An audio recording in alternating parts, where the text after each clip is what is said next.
Good evening and welcome to this work session. The work session is a work session that is really going to be a feedback work session.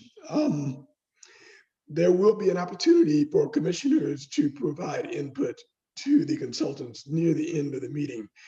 But the objective today is to do a lot of listening and a lot of asking of questions. There will be no decisions or recommendations made tonight because this is a work session. But what we're going to attempt to do is listen to the consultants, and they're going to walk us through summarize all the feedback that we've gotten over the last few months regarding the chapters in the comprehensive plan, but also the future land use map. And they're going to do that in the beginning of the meeting. Once they've walked us through the chapters and the future land use map and the feedback that we've gotten, we will then open it up to the public, and the public will be given an opportunity to provide their feedback. We're asking the public to keep their comments to 3 minutes per individual. Hopefully, we'll be able to get through the public comments within 45 minutes to an hour. If it begins to run longer than 45 minutes to an hour, what we're going to do is in that section of public comments, and then invite commissioners to ask questions. So in the beginning, the commissioners will ask questions of the consultants. And once every commissioner has had a chance to go around and ask questions, we'll do the usual left to right. Then we'll ask the commissioners to provide input to the consultants. And again, we'll do left to right. If there are people that still want to make comments after that, we will open it up to yet another public input session. Once we've completed that,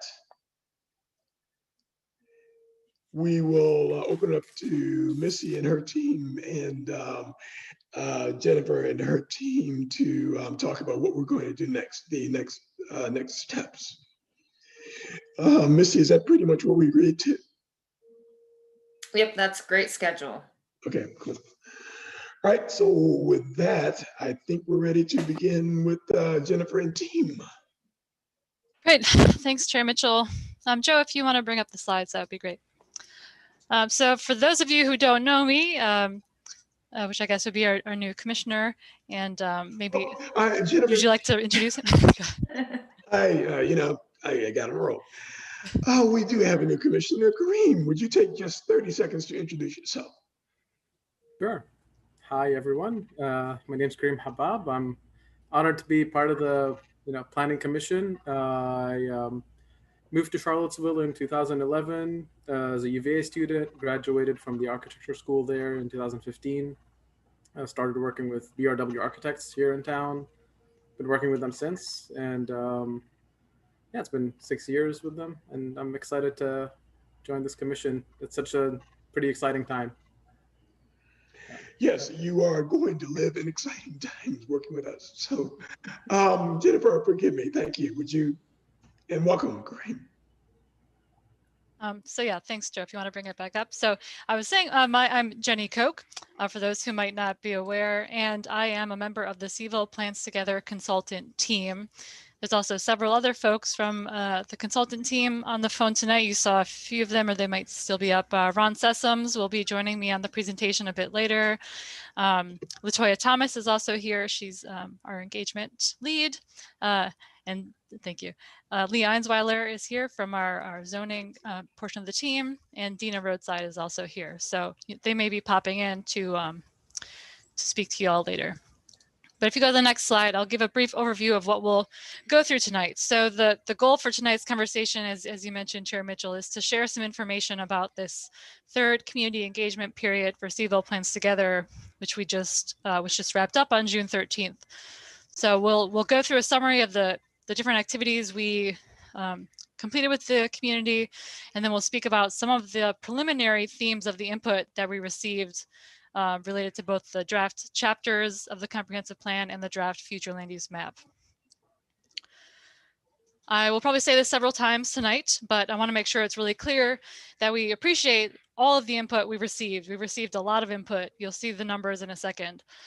We've reviewed all of the comments, but we'll be taking time to re-review everything, making sure we've really captured everything accurately and working to respond to some of those commonly asked questions. So I just want to note, if anyone did not see their comment reflected in the presentation tonight, I hope just know that we'll be, this represents sort of a first level of review, and we'll be going through to, again, review it again. And all comments are being considered as we move forward, whether or not they necessarily come out as some of these strongest comments. So that being said, if you want to continue to the next slide, Joe. So first I'll speak about each of the different engagement opportunities that we had. So on the next slide, as I mentioned, the engagement period ended on June 13th, but this sort of time for community review and comments was originally open May 3rd to May 31st, and then it was extended to June 13th. And during this period, we shared draft chapters of the comprehensive plan and a draft future land use map, which is a piece of one of the chapters of the plan. And we worked to build community awareness about this opportunity for review and comment in a variety of ways. You can see them sort of listed here on the bottom. You can see some examples as well of the advertisements we used and the lawns or yard signs, which you may have seen around town a bit. I want to point out before we move off of this that this was our third engagement period for CVille Plans Together, but it was also, we're building on earlier work completed by the Planning Commission from 2017 and 2018 with this comprehensive plan update process. And so we do have additional slides that in the appendix. For those who may not be familiar with that, I assume the Planning Commission is very familiar, but for those who are listening, you may want to dig into those details some more. So again, you can find that in the appendix. On the next slide, you can see just at a high level the variety of tools we use to both share information and gather input about it. And I just want to note, we didn't point anyone to any one of these in particular. We know everyone has different ways they like to give feedback. So we're not emphasizing feedback by any of these methods. We're looking at it all sort of holistically together. And where we can, we're also taking into account, where we're hearing from, neighborhoods, who we're hearing from in terms of demographics, so we can really understand the feedback we're getting through all these methods. And obviously we're not getting detailed demographics on all of these, but where we have it, we're trying to use it. So I'll speak to, we'll tell you a bit more about what we heard from all of these on the next slides here. So first of all, we held pop-up events, and this was something that we, originally planned to do a lot of throughout this whole project. And then we're really glad we finally got a chance to do that, to be out and speaking with people. We held 6 pop-up events over 2 weekends, mostly over between May 14th and 16th. And we had a lot of face-to-face conversations at these events. We gathered some comment form responses, and we had at least 133 attendees. Those were the folks who signed in. There may be several more who didn't get a chance to sign in, or who maybe didn't want to. But overall, we felt these were great conversations that we were able to have with people face-to-face. On the next slide, you can see we held 2 webinars. These were sort of open events to anyone. Held on May 10th and 25th with 76 and 179 participants respectively. And at these events, we gave an overview of the CVille Plans Together process for those who may not have been familiar. And then we discussed these draft chapter updates and the future land use map, and encouraged everyone to submit their feedback. We did, at each of these events, had a Q&A session, and due to the high number of comments and questions received, we weren't able to respond to all of the comments at the meeting, but we are looking to respond to some of those overarching common questions when we have the refined summary of this engagement period.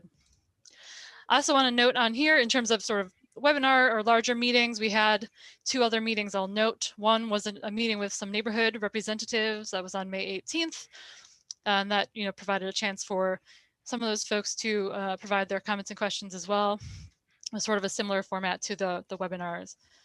And we also had our steering committee meeting on May 19th, which I know a couple of you participated in. And that was an opportunity for us to hear from the steering committee, but also to hear from some others in the general community as well. On the next slide, there's an overview of the email and phone comments we got. And we've sort of grouped these together because they're grouped together in the data analysis. So you'll see on the next batch of slides. We received, over about 1,130 emails. In the table on the right, you can see the neighborhoods that were represented in both those emails and the phone calls, which we received about, I think it's, let's see here. Yeah, we had about 24 sort of calling sessions. People might have called multiple times in a row, so we combined that into one calling session. So when you combined, those with the emails, that's what's shown here in the table. I'll note the table does, I realized right before this, there's something missing from the table, which is some of the other blank responses. So if you do the math, just know that that's what needs to be filled in there. We asked everyone, including you all and the steering committee members and others who received emails, everyone sent them to us, which was great. So we made sure to capture everything. But in our original number that we put out right after the community engagement period ended, that included some duplicate emails. So that's why this number is slightly lower than you may have seen at that point. I want to make note before we move off of this, both that this is a lot of email comments, and that's great. It's a lot more than we've received in previous phases, but it also has, this is one of the things we want to go through again, because some of them were very detailed, and we want to make sure we didn't lose any of those comments. But I also want to note there were a few sort of larger scale petitions or campaigns that came through that I want to make sure we mention. The Charlottesville Low-Income Housing Coalition had a sort of email campaign. I think we received about 498, 500 emails directly from that campaign through June 13th. There was a group of 11 neighborhood associations that submitted a statement, and a group of community members who were organized in support of that statement called Citizens for Responsible Planning. And they gathered signatures, I think about 400 signatures as of June 13th. There was a petition from the Barracks Rugby neighborhood called Slow the Vote, and we received about 237 signatures, I believe, on that. And then a smaller scale, but also a coordinated effort, so we want to mention it, was the the Food Justice Network's 24 comprehensive plan recommendations. We received, I think, 9 or 10 emails in support of that. So when we go through the analysis of email comments in a second, you'll see that where we got direct emails from these campaigns, they're reflected in the numbers. But if we received an email with the list of names, they may not come through as strongly in the numbers, but I want to point out that we are considering that input here. On the next slide, you can see we had an interactive map. And if you go to this link that's shown here, you'll now be able to see all of the comments that were placed on the map. There were about 740 comments received from about 225 people. And for each comment people placed, they would choose whether they liked what they saw, whether they had concerns about it, or whether they had other questions or ideas they wanted to share, and then they could submit additional comments with that. So we'll talk through a bit more of those results with Ron in a bit. And then lastly, on the next slide, we had the feedback form or survey available. And we received 430 responses to that, and that includes the 28 paper copies from the pop-up events. And again, you can see the breakdown here showing sort of who we heard from in terms of neighborhoods. We've also got, in case anyone's interested, some additional slides in the appendix with some additional demographic information if you want to dig into that. And you can obviously download some of the data if you'd like, as shown on the link here. So just to wrap up this section a little bit, again, we really appreciate the substantial amount of comments, questions, ideas, everything that we received. To give some insight into how we are sort of distilling this down, we've established these sort of themes that you'll see for the open-ended comments we received on the map, on the survey, as well as on emails and voicemails. And we tagged each comment with these themes, which were developed as we walked through them. So they reflected what we were seeing. And so the themes, as we're calling them, that you'll see in this presentation are preliminary and are, as I said, we're going to be continuing to re-review comments and make sure that when we put out the full engagement summary, that it's really reflective fully of what we're hearing. I think the themes are accurate. I just, some of the numbers may increase slightly, for example. But just to reiterate again, if you don't see your input directly reflected in this, please know that we are continuing to consider all of those comments, even if they're not shown here. So that's all of the activities we completed. That's not what we heard, right? So now we're going to jump in a bit to what we heard. And I will start with that on the chapters on the next slide. So actually, if you want to go through to the next one as well, thank you. So as you may know, if you've all looked at the chapters, and I hope you have, there are 7 topic-specific chapters of the comprehensive plan. In the fall, we reviewed with you and the community the draft guiding principles, which apply to the entire document, as well as the draft vision statements, which are sort of future ideas for each of these different topics. Then in this year, in May and June, when we shared the draft chapters, we also added in the draft goals and strategies, which were aimed at achieving these different chapter visions that were outlined previously. So when we were getting feedback on the chapters, what we were asking for was feedback on these goals and these strategies that we had put out. If you go to the next slide, we have a few slides here with the chapters. And on each of these, in the tables, you'll see some of the main themes that we've pulled out of the survey responses. And then on the right in the bulleted list, you'll see some other things that came out of the email responses. And for the most part, people who sent us emails, largely it was about the future land use map. So that doesn't necessarily, so that's why we're not quantifying a lot of the chapter comments for the emails. But on the survey, we asked direct questions about the chapters. So we're able to pull those out more directly here. But looking at these, we've pulled out just on this slide, it's just anything that had sort of above 10 was pulled out. So if you're looking at the top chapter here, the land use, urban form, and historic and cultural preservation chapter, the top sort of couple of comments that came out were people expressing potential concerns about the land use approach related to neighborhood or community character, consideration for historic communities or buildings, and then height and scale concerns of potential new development. And then the second sort of highest comment that we heard was sort of general support for either the chapter or for more housing, affordability, and density. So, those two things aren't always directly opposed to each other, but often it does kind of work out that way. So as you'll see throughout this, we heard comments across the spectrum of input throughout all of these different mechanisms. And I'm just going to go through the top few of each of these to not exhaust you, but I'm happy to, we'll be happy to respond to questions about these later.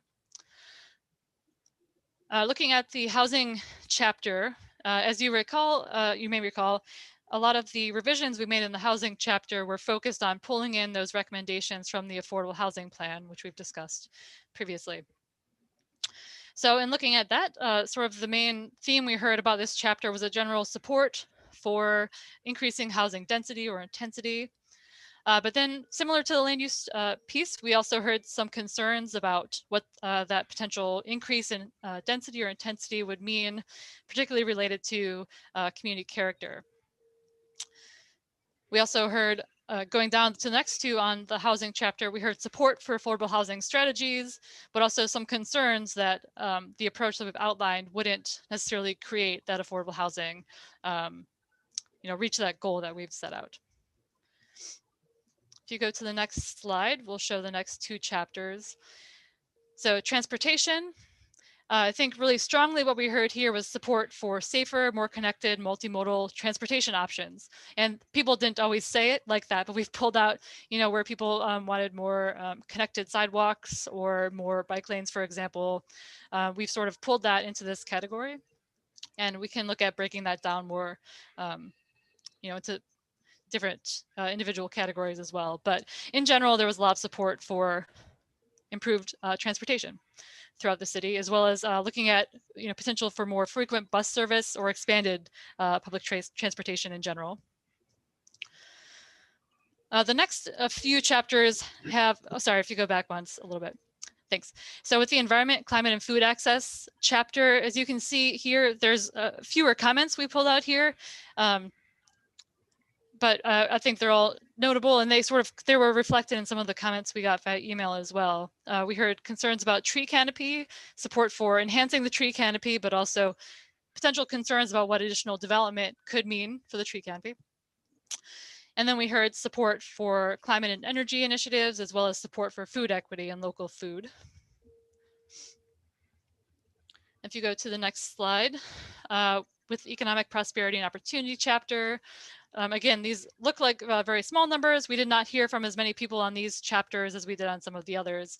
But in general, we did hear support for addressing wages in the city, looking at additional workforce development. We did hear some concerns that people didn't think maybe the plan strategies will adequately get us to the vision we established. So, we want to make sure we look at those comments closely and see, what we may be able to address in the plan. And then down on the bottom here, the community facilities and services themes, we heard support for more parks and green space, as well as concerns about stormwater and some comments on policing and community safety. But again, in general, there were fewer comments on the survey related to community facilities and services. I would say, in emails and I think another, on the wiki map as well, you'll see we did hear a lot of input about infrastructure and how infrastructure and development should be paired moving forward. The last chapter, I believe, is on the next slide, community engagement and collaboration. I think we heard, in responding to this chapter, we heard that people wanted to see additional engagement around this process. Some folks expressed they hadn't been involved in this process previously, and they wanted to see additional engagement with this current process. But I think then we also heard general agreement with this chapter, which sets out goals around community engagement and collaboration, not only for this process, but for other planning processes. And we heard, I think, good support for that. So I think with that, I believe that is the end of my slides here. Let's see if you go to the next one. Great. So with that, I will be quiet for a moment and let Ron Sessoms walk you through the land use map. Thank you. Good afternoon, everyone. So the area of the element comprehensive plan that we received the most comment around was the future land use map. Next slide. Just as a refresher, this is the draft future land use map that was shared with the public through the month of May and June for feedback. So we have not changed the map. This is only here for reference, just to give us all a sense of orientation as to what was reviewed as part of that review process. Next slide. So very similarly to how we organized comments for the chapters, we did the same for the future land use map comments. First, I'll start out by going over the feedback we received from letters, emails, and phone conversations or voicemails. So on the left, you can see kind of the top categories of concerns and comments that we received. And you will see, I will note before I get started with this, that you will see across all the different methods that we obtain information that there are different themes depending upon who responded to these different methods. For example, for letters, emails, and phone comments, we received nearly 500 emails from the Charlottesville Low Income Housing Coalition effort. So those emails are reflected in the percentages. So you can see as we move through the different methods, some of the concerns shift into different categories. So that's something to keep in mind as we move forward. So for letters, emails, and phone comments, 47% of respondents showed general support of the land use approach. There were concerns about displacement, particularly among Black and low income residents throughout the city. And then thirdly, there was a desire for more density in historically exclusionary majority white communities. We received quite a few comments that perhaps this future land use map wasn't going far enough with equity. So there was concerns around that. And then point four, there were support for a general increase of general residential category, which is our lowest intensity residential land use category that we've shown on the future land use map. We heard desires to perhaps instead of 1 to 3 units per lot, to consider 4 to 5 units per lot. And again, those top 4 themes highly reflect the input we received from the Charlottesville Low Income Housing Coalition's effort with the 500 emails. So I will note that. And then below that, we did hear concerns very similarly to what we heard for the chat room comments around the process and perhaps not having enough community engagement review time to provide input. There were concerns around transportation and infrastructure, particularly considering the increase in density. There are concerns around traffic and how more people living in Charlottesville may contribute to more cars on the road and other negative impacts as far as transportation goes. But we also, as Jenny had mentioned, there were support around mass transit and other alternative modes of transportation. So that's reflected there. There were quite a bit of concerns around developer intentions and implementation. Citizens are very skeptical of developers. So there were concerns around whether or not, with the increase of density, whether or not developers would take advantage of that and have negative impact to the community. And then we also heard concerns around property values and taxes, property values decreasing. There were some concerns around that, particularly around increased density. And then we also heard concerns around increased property values and particularly lower income residents being pushed out of the communities that they love because the property values increase as more development occurs over time. Next slide, please. Again, we also received feedback from the comment forms and survey. For these comments, the comments were much more site-specific. People were more focused in on their backyard, so to speak. So 11% of those comments reflected that theme. There was a general support, about 9% of respondents having that general support. There were quite a bit of concerns around character, form, and height, particularly around the medium intensity and higher intensity mixed use categories where people were concerned and wanted to make sure that the increase in density respects the character of these existing neighborhoods. Again, property value was a great concern. And then we did hear a 6% general opposition to the future land use map. The graph to the right shows who supported and where they live. So the bars in green represent a general support of the future land use map related to one's individual neighborhood. And then the blue or purple bar represents where respondents felt like the future land use map was not appropriate for their neighborhood. So you could see neighborhoods that will be experiencing or proposed to experience the most change, had the most negative feedback. So communities like Barracks Rugby, Greenbrier, Lewis Mountain, north of downtown Rugby Hills, those communities did have more negative sentiment around the future land use map. And other communities that perhaps are less impacted, like Fifield, Frost Springs, Martha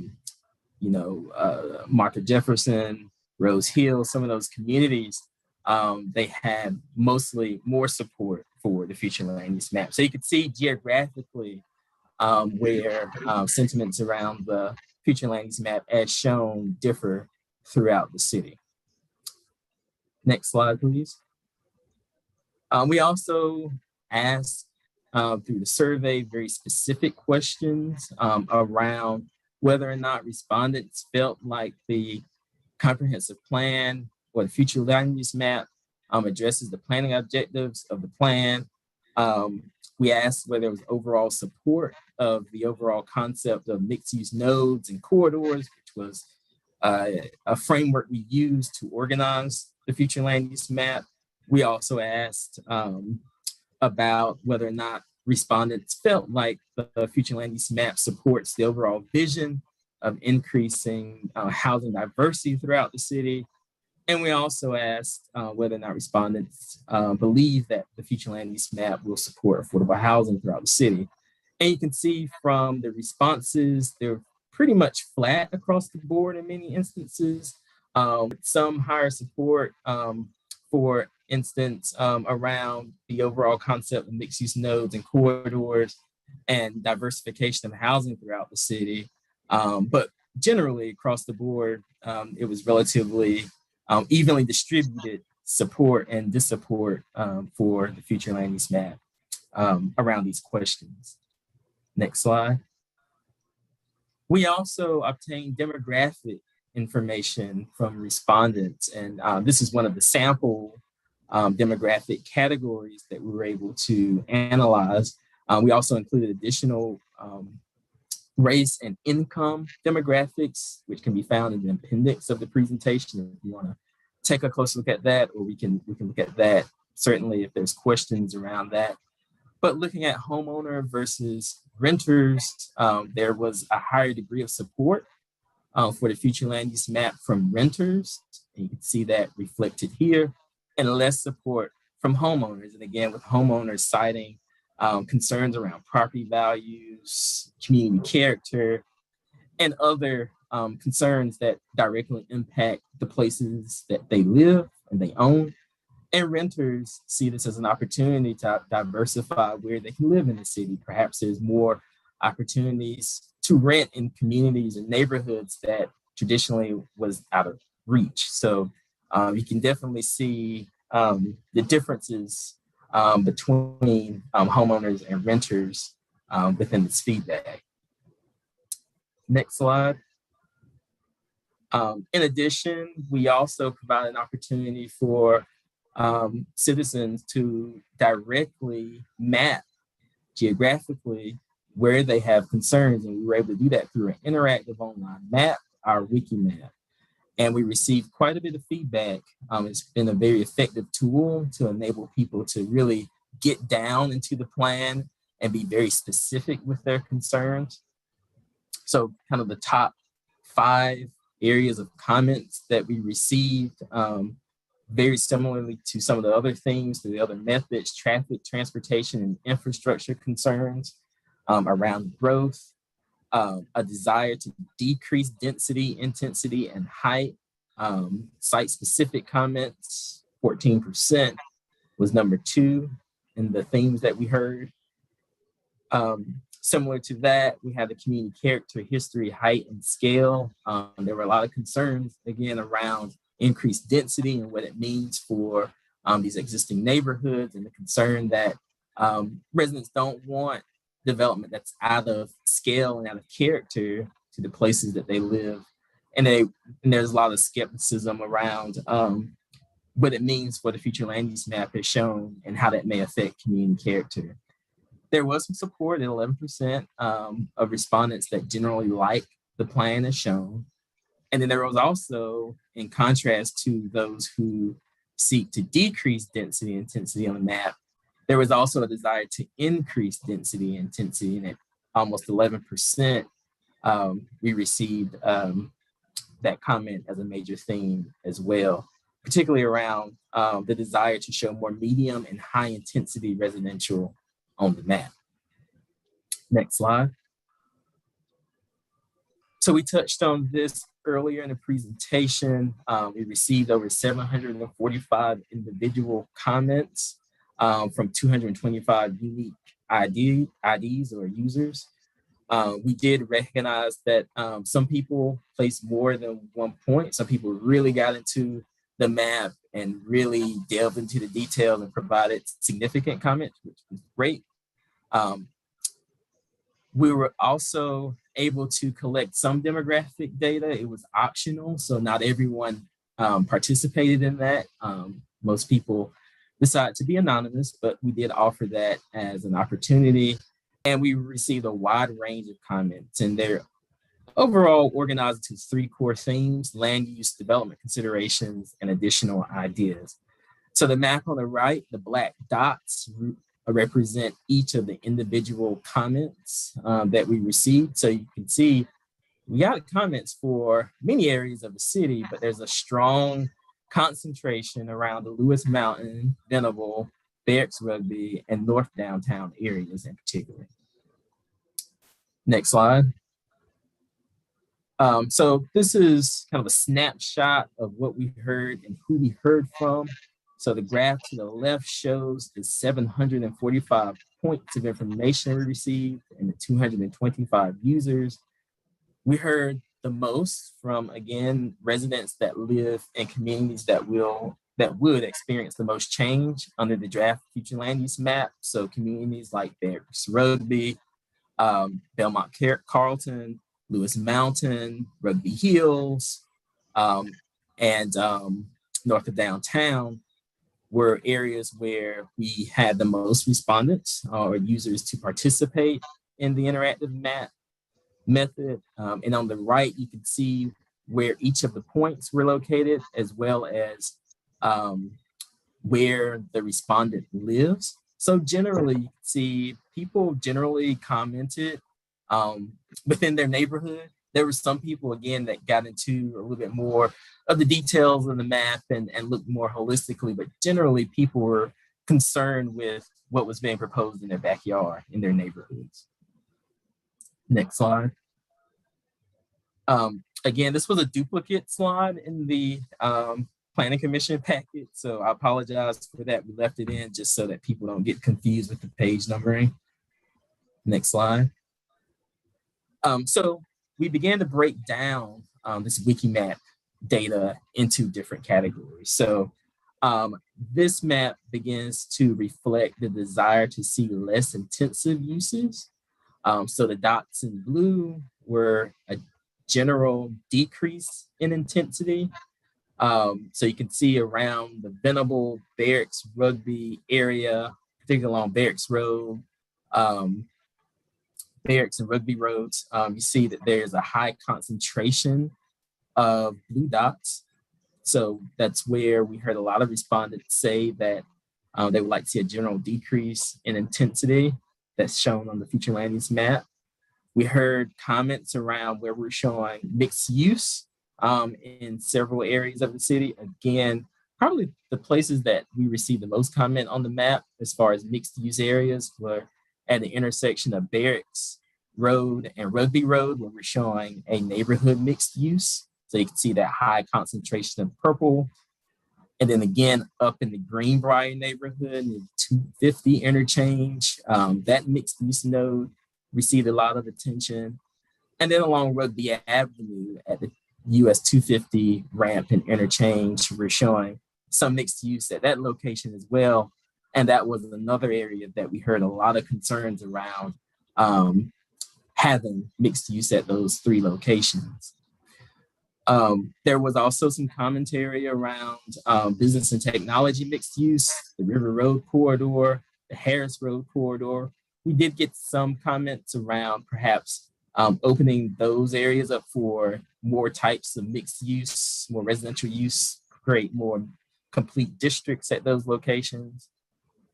And then again, for general residential and even single family residential, which you can see in the yellow and golden dots on the map, we heard from respondents that they would like to see that at those locations. So we got a lot of those comments at Lewis Mountain, Venable, again, the Barracks, Rugby Road, Rugby Avenue corridors, down in Frost Springs, and then over at North Downtown is where we have the highest concentration of that general desire to reduce the residential intensity in those communities. Next slide.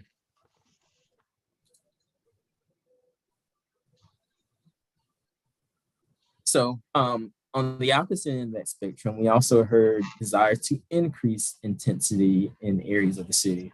So not as concentrated as we saw in the decrease intensity map, but there are some notable patterns here.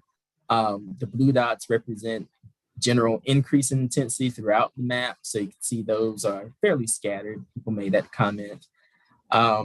An increase in intensity with the red dots. So areas around Fifeville, Belmont, Carlton, some areas of downtown. We saw the highest concentration of that comment for the increase of intensity generally at those locations. There was desire to increase mixed use intensity, representative of the purple dots.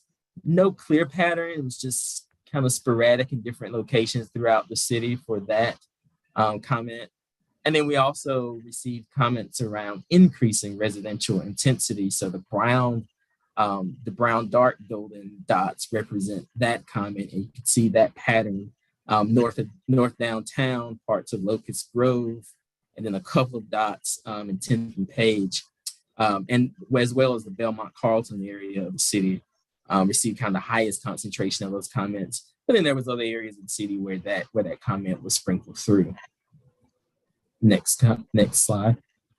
Then the next is general development considerations. Again, you kind of heard these themes through some of the other methods of feedback that we received from respondents. So community character scale, history was a concern, particularly in, again, the Venable, the Lewis Mountain, the Barracks Rugby, Greenbrier, North Downtown, Martha Jefferson, and portions of the Belmont Carlton area. There was concerns around, particularly around where we were showing medium intensity residential, that there's just a concern that perhaps that intensity is too much for those locations, and that people are concerned around how that intensity would fit into the existing character.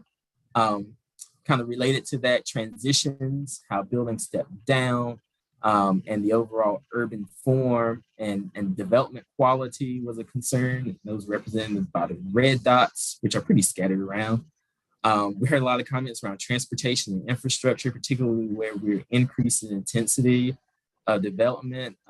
Again, a common thing, the Rugby Road, Barracks Road, Rugby Avenue corridors. We received a lot of comments for that issue in those areas, as well as scattered throughout the map. And then environmental concerns, whether that's tree canopy, floodplains, climate, pollution, topography. We heard those in various locations throughout the city, more so scattered throughout around the map. Next slide. And then last but not least, we heard comments around key issues related to affordability and displacement, getting back to concerns around property values, whether it's increasing throughout the city. As redevelopment happens, what does that mean for residents that live in some of these communities, whether or not they'll be pushed out? So we heard a lot of those comments around Barracks Rugby, Greenbrier, some of the core neighborhoods such as Star Hill, 10th and Page, Fifeville, and scattered in other locations throughout the map. Neighborhoods immediately surrounding UVA. We know that UVA is a major institution of the city and it has far and broad-reaching impact. We heard from particularly neighborhoods immediately surrounding UVA concerned around that growth and how increased density in those neighborhoods may attract student housing and other development concerns around that growth. And then property value concerns, the red dots. Again, some of the key neighborhoods where there are concerns around decreases and increases in property values in various locations on the map. Next slide. So with that, I'll turn it back to Jenny to give an overview of all the comments received. Thanks, Ron. And I won't walk through this in full. What we want to reiterate here is that these are sort of the general themes we pulled out. We took sort of what fell to the top of each of those different methods, the survey, the map, emails, and pulled them into here, as well as things that may have come out we also considered, what did we hear a lot at pop-up events or when out speaking with people in neighborhoods, and we want to make sure that, and those were generally reflected by what we had heard on those other mechanisms we've talked about. So these are all sort of the general overarching themes we want to pull out. But I want to reiterate this first point that's on the bullet here, which is, I think by and large, everyone agrees that it's important to address affordability in the city. There's some disagreement on how it should be done and whether this, land use map and the chapters and the affordable housing plan can get us there. And so we appreciate all the comments we got again. We've listed some of the main questions we're thinking about right now. How can this work in implementation? How can this really lead to affordability and benefit the entire community? And then, we want to be clear as we move forward, any decisions that are made about changes to the map or whatnot, based on what we're hearing, we want to be really clear about that, as we continue to go forward. So those are things we'll be keeping in mind. But in general, that's the end of our overview presentation. I know we'll speak with you all more about that, but I guess Chair Mitchell, I'll hand it back to you at this point. Great, thanks. Mr. Rice, I think we're ready to open up for public input. Let's see how we're doing in about 45 minutes. And because I do want to give the commissioners an opportunity to ask questions and then an opportunity to provide input before we lose any of them. And so let's do this for about 45 minutes. Let the commissioners do what they need to do. Then we'll open it back up again after the commissioners provide input. So, Mr. Rice. That looks about like 7 o'clock, 45 minutes from now. Yep. All right. And if you would like to address the Planning Commission at this time, please select your raise hand icon, or if you're joining us by phone, press *9, and that is *6 to unmute and mute. We will call on you in the order of hands raised, and you will have 3 minutes for comment. And our first speaker is Nancy Summers. Nancy, you're on with the commission. You have 3 minutes. Welcome, Nancy. Nancy? Nancy, you may be muted. Okay, let's see. We got you. We got you. I just wanted to say that you're talking a great deal about density and intensity, but you're not talking about population growth. Obviously, if in every lot where it says general residential, you had 4 or 5 units, you'd have enormous population growth. Now, everyone knows Charlottesville's tiny, 10.4 square miles. And I just haven't seen any projection of the kind of population growth you imagine in our very small city. Density, yes. Intensity, yes. But what about population growth? We could be an incredibly intensely dense and crowded city. We're already, 4,600 per square mile. What do you imagine to be the population growth of our city, and why?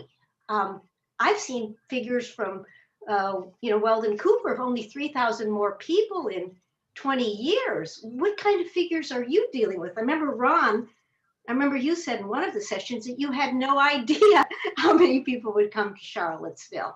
What's going on in terms of growth projections?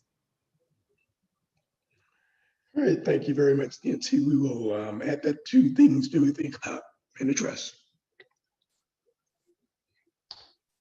And next we have Laura Knott. Laura, you're on with the commission. You have 3 minutes. Welcome, Laura. And Laura, you're muted maybe. You may be muted, Laura. Are you there, Laura? All right, let's come back to Laura. Mr. Rice. Okay, Laura, we will keep your hands up and we will come back to you. Next up, we have Maddie Green. Maddie, you are on with the commission. Welcome, Maddie. Hi there, can you hear me? Yes. Great. I just wanted to comment on kind of where the comments came from in the plan, and just noting that they came from a lot of communities that were exclusionarily zoned and had racial covenants in the houses. And I think it's, we can see that the residents are still advocating for those same policies, and quite frankly, they're racist policies in Charlottesville, and they operate as economic policies now, but saying you don't want affordable housing in your backyard or any kind of density is effectively saying you don't want people who make less money than you in your backyard at this point. And I don't think Charlottesville wants to stand for that. And I think considering you got 500 emails from the Charlottesville Low Income Housing Coalition, you know where a lot of other citizens land on this point. And I also want to support protecting the historically African-American neighborhoods. And I think you had some comments from those areas about how they're concerned about their property values and development pressure in their areas, which, you know, we've already seen in Charlottesville. So thank you for your time. And I would just like to, you know, ask that you consider where the comments came from and the areas of the city that could use some change in order to provide more affordable housing for everyone. Thank you so much. And thank you very much, Maddie. And we'll try to go back to Laura Knott. Laura, are you with us? Go ahead and unmute, Laura.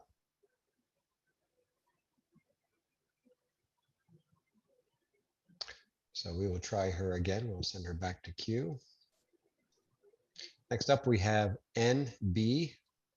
NB, you're on with the Planning Commission. Welcome, NB. What is your name?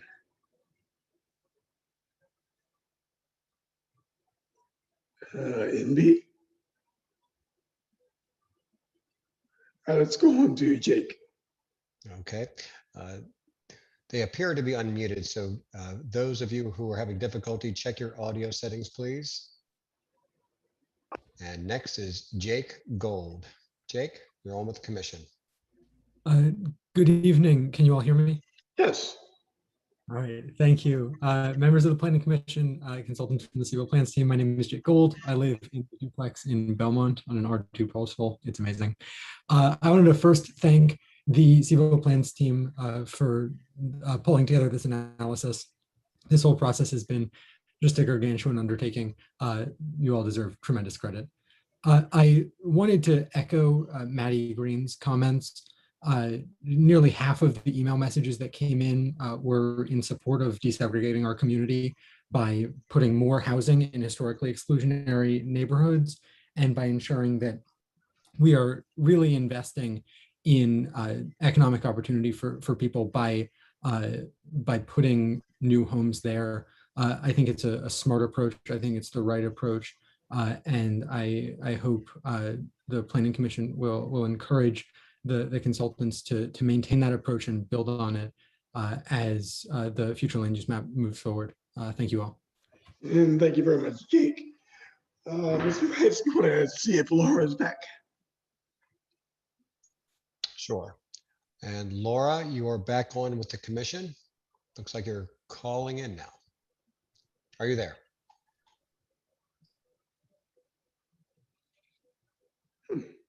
Here's something, but Laura, we'll keep trying. We will send you to the back of the queue and hopefully you can hang on. We will try NB one more time. NB, are you there? You will have to unmute. And we will send NB back to the queue.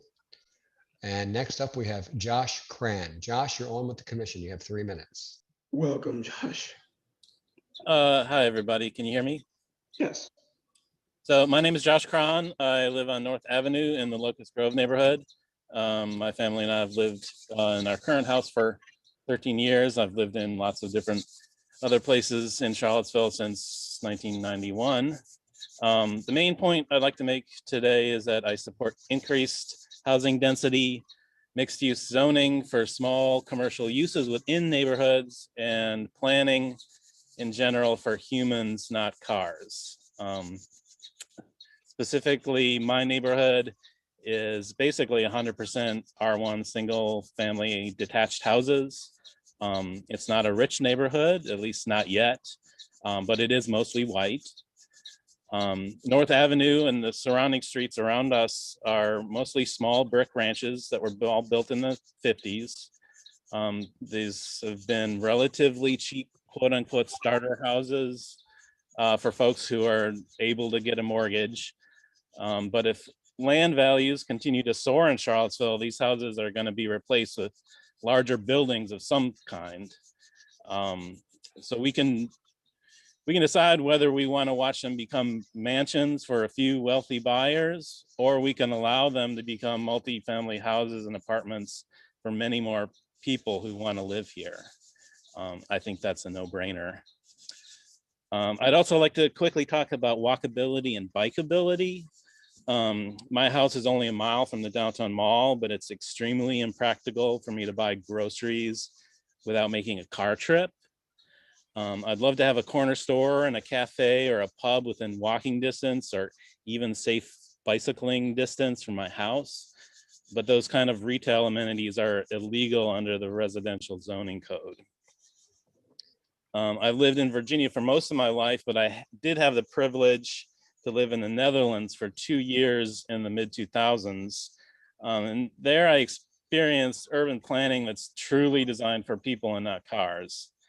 I know it's hard for people who've lived in the US to imagine living without cars, but the car-centric landscape that we've built isn't inevitable. It's an active choice that we've made over the last 80 years or so.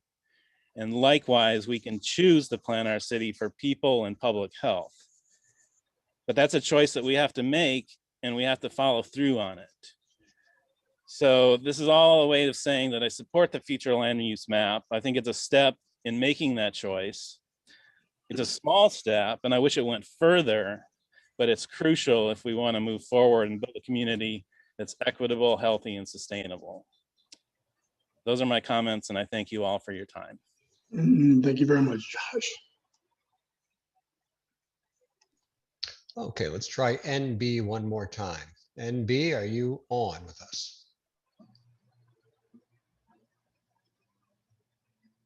NB, can you hear us?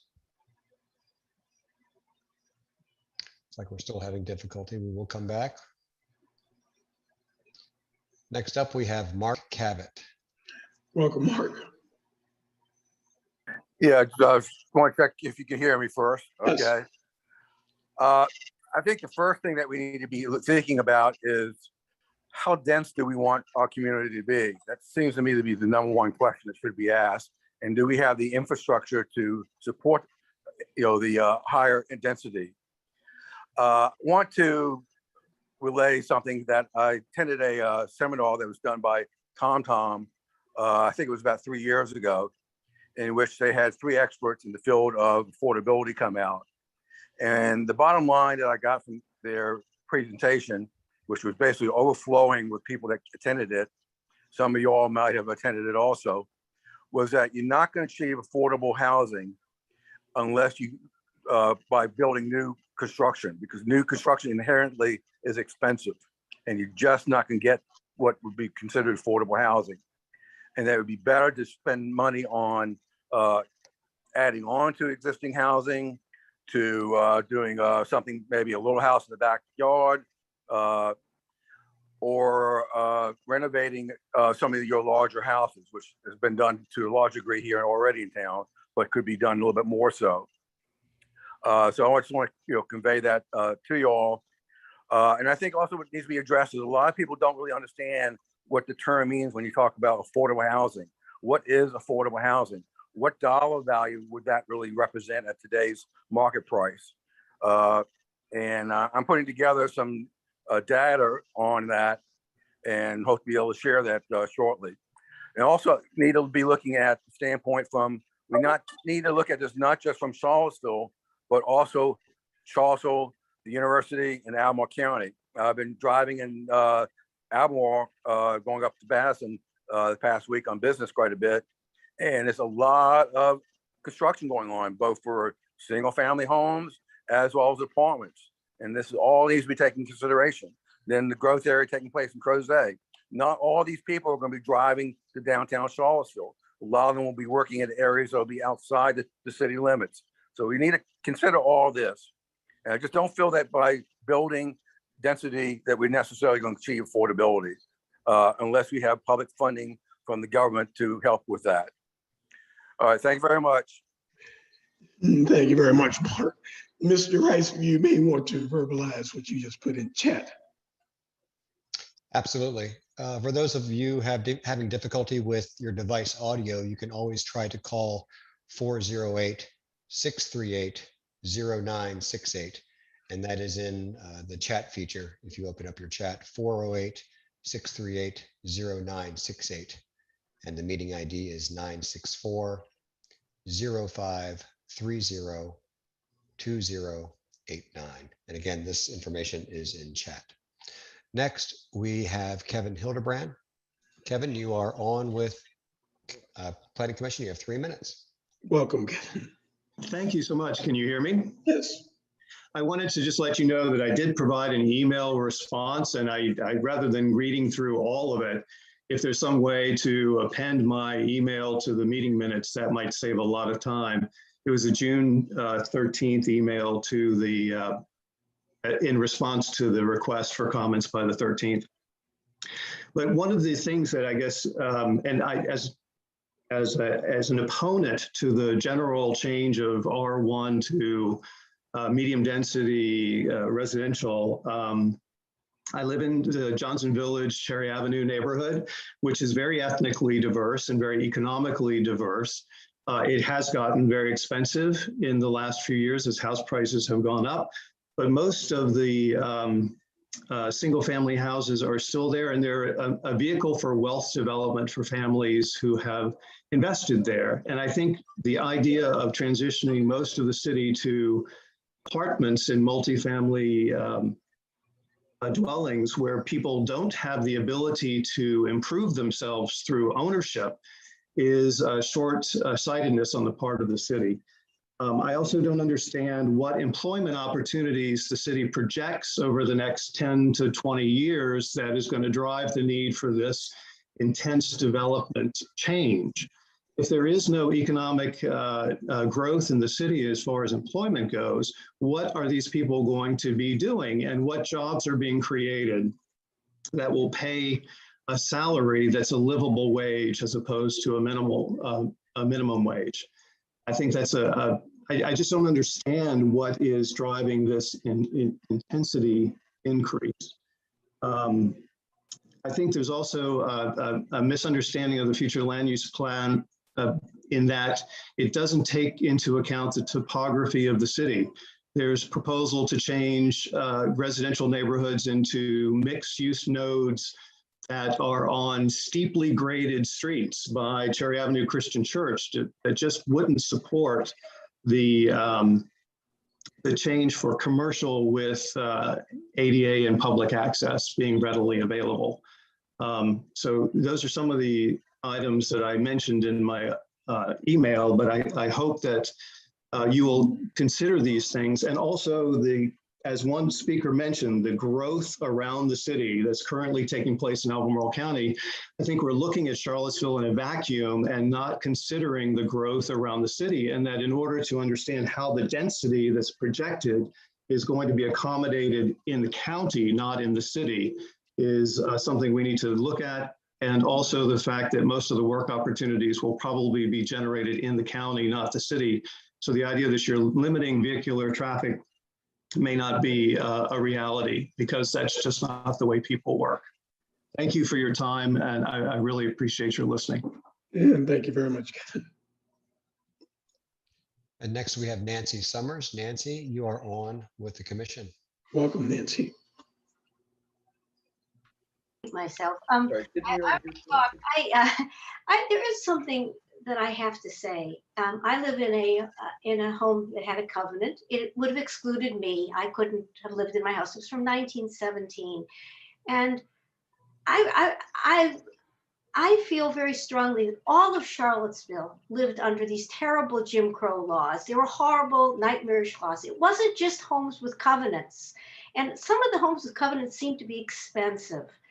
I don't know why this is necessarily the case, but when you say, well, there were the homes with racial covenants, the whole place was segregated. You drinking fountains, bathrooms, schools, universities, hospitals, not homes with covenants. And I have a particular aversion to scapegoating. I really do. It's my own heritage, which suffered terribly from scapegoating. And the idea that the covenants are somehow different than the nightmarish regulations of Jim Crow It's just not different. Some of them, I don't know why they put covenants on it. In 1917, it was way before even an old lady like me was born. Jews. They kept Jews out, actually. Mine said Aryans. And, you know, but this whole area, so you shouldn't scapegoat covenants. You may have other issues with expensive housing. I get that.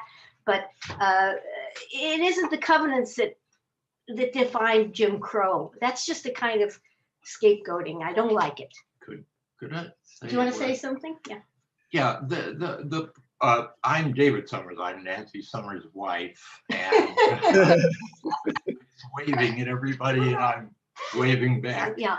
But the important point is, to my mind, in the things we've heard so far, is does the projected population for the city of Charlottesville, which in the plan that I've read is very high, we're talking about an increase in population of 100,000 people, and the scheme for the increase in the construction of housing that produces the low-cost housing, does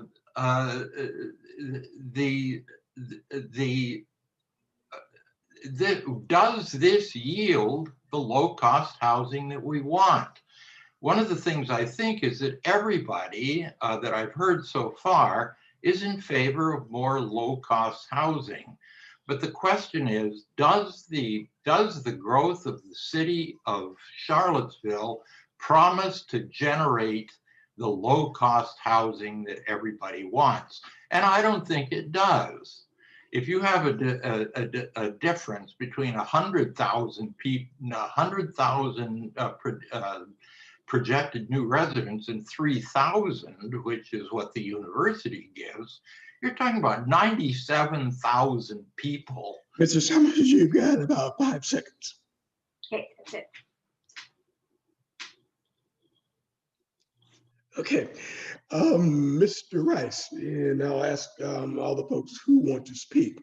If you've already spoke, I'd ask you not to dial in again or to raise your hand again for this session. If you want to speak again, wait until the second session, because we want to make sure everybody that's raising their hands gets a chance. Mr. And Rice. next up, we have Ann Woolhandler. Ann, you're on with the commission. Hi, can you hear me? Yes. Hi, I would like people to take into account general cost benefit analysis. I think this plan costs a lot in terms of loss enjoyment to people in the developed neighborhoods. What are the benefits? I've been looking today at some of the studies about general upzoning. They are not that promising for increasing affordability and equity, particularly for the lower echelons of society. When you do general upzoning, you often have some increases in transaction costs in certain areas, which means the property values may be going up on certain properties that can be used for more intensive development. But as far as actually increasing affordability and equity, that has not been shown to be the case. Minneapolis has had, I gather, less affordability and equity with upzoning. There have also been studies in Chicago. Yonah Fremont cites to those. Those have not increased affordability and equity. Some people at the sort of upper echelons right below the most expensive housing may have a few more options. It doesn't trickle down to the lower echelons. I've also looked at Rodriguez Pose / Storper. Same, they do not think general upzoning increases affordability and equity. We are using the whole density notion is thought to, it's so faddish. It's the general academic view out there, but the recent studies are showing it's not working. And we're gonna, if you're gonna, we're gonna put this huge social experiment on our city, causing losses to people who like their neighborhoods and not increasing affordability and equity. Thank you. Thank you very much, Ann. Next, we have Don Morin. Don, you're on with the commission. Welcome, Don. Thank you very much, everyone on the committee and all the commissioners. I know this is a difficult time to be going through this, and it's taken a lot of work and time on your part. So I appreciate that. I appreciate the presentation of the information that's been provided in the different surveys. I join in a lot of the comments that question this plan, which seems to equate density with affordable housing.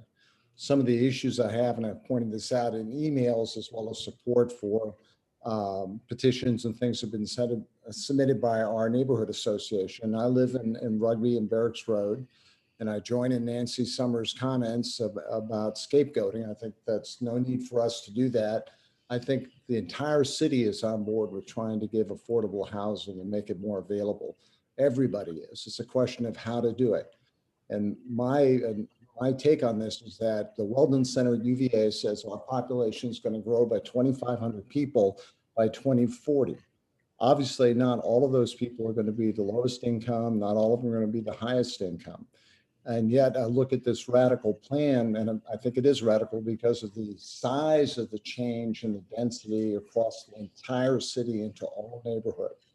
So I'd like to see, and I think other people have commented about it, if our population growth is projected at 2,500 over 20 years, what does this land use plan do in terms of density? How many more housing units are going to be available if this is all built up? And as a subset of that issue, and what is going to be the cost in terms of the city building the infrastructure to put this in place or to support it? And if the city doesn't pay for it, the taxpayers don't pay for it, what developers are going to come in and say, okay, now I know I have to make a proffer that will cover these additional infrastructure costs. How affordable is that housing going to be that's eventually built? And there was another comment, and this goes to the population. What are the job creators going to be in Charlottesville to support that population? Where are they going to be? And I agree that most of the jobs will be created outside the city. We're landlocked. We only have 10 square miles of territory. We're surrounded by a huge county, and people are going to be traveling out of the city probably to work. One thing that I've noticed is that there's been a lot of commentary, but commentary has been coming from different groups and at different times. And I think you all have seen there's been a lot of criticism of land use map since the change that occurred from March 31st to May 3rd, and then the comments that came after it. Initially, during COVID, there was a lot of support apparently from lower income and the Charlottesville Housing Authority.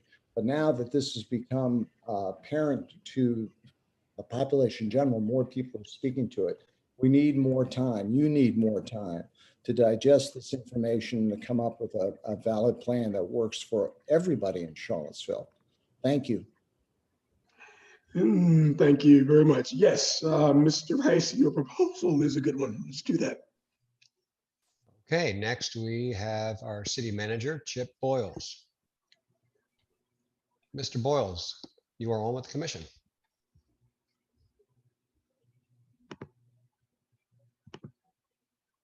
All right, let's move on to the next.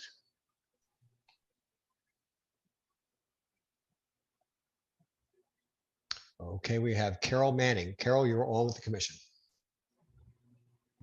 Thank you, and thank you for letting me speak. We've had a lot of really good comments, and I don't need to say things over. I agreed with Kevin Hildebrand and Woolhander, Don Morin, so what they said goes for me as well. I am very concerned that this is not based on data and either data projections, nor data indicating that this plan will work. I think traffic is a huge problem. It is hard for me to imagine that we are doing this, making these changes without working collaboratively with the county and with UVA. We cannot do this alone. And I think we should not even think about implementing a plan without having them on board. We also need higher paying jobs. I don't think there has been enough attention paid to infrastructure, to the traffic. I agree. We do not want to live in a car-centric place, and I don't think that there's been any attention paid to that in terms of where you're putting nodes, where you're increasing density, and what the traffic is like already. And finally, I think the really good news is we all want affordable housing. I haven't heard anyone say they don't want affordable housing, but I think it's important to note that when the first callers called people racist, people who they don't know, that is a non-starter. That is a way to end conversation. What we want is collaborative conversation. We want to work together. So it makes sense to not assume the worst about people, but to try to have conversation that will lead us forward in a positive way. So thank you very much. And thank you. And next we have Elliot Casey. Elliot, you're on with the commission. Welcome, Elliot.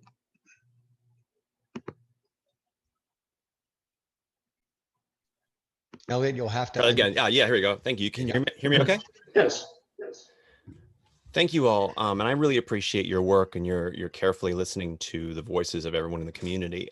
I guess for me, I'm interested in why in all this analysis, there doesn't seem to be very much study about how UVA and UVA student housing has been growing into the surrounding neighborhoods. The plan, and this was confirmed, I think at the last meeting, seems to be to convert several neighborhoods, Lewis Mountain, Venable, Rugby, that are occupied by Charlottesville residents into student housing.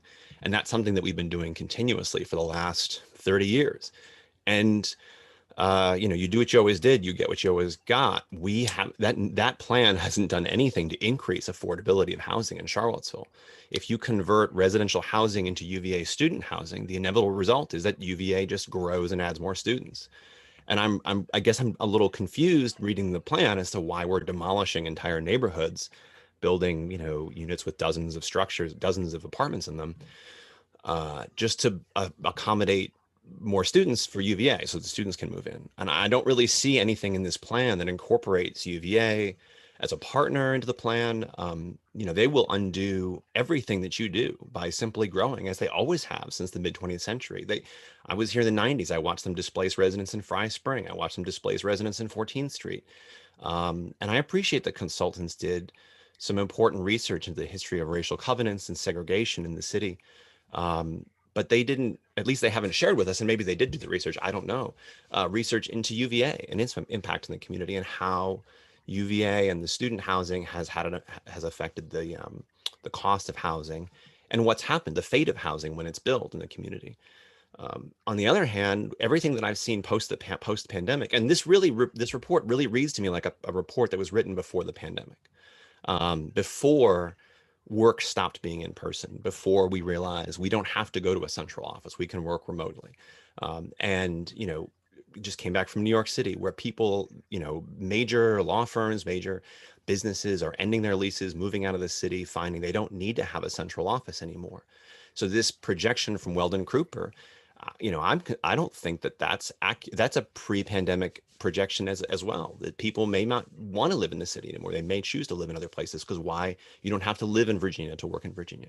So it seems to me wiping out Lewis Mountain, wiping out Venable, wiping out these surrounding neighborhoods just to turn over the housing to students does nothing to address affordability. It hasn't addressed affordability for 30 years. It just brings more cars, it brings more students, fewer actual city residents, and it just hurts the city. And I just really am confused as to why we're doing that. I don't see what goal it achieves for the city's long-term health or affordable housing.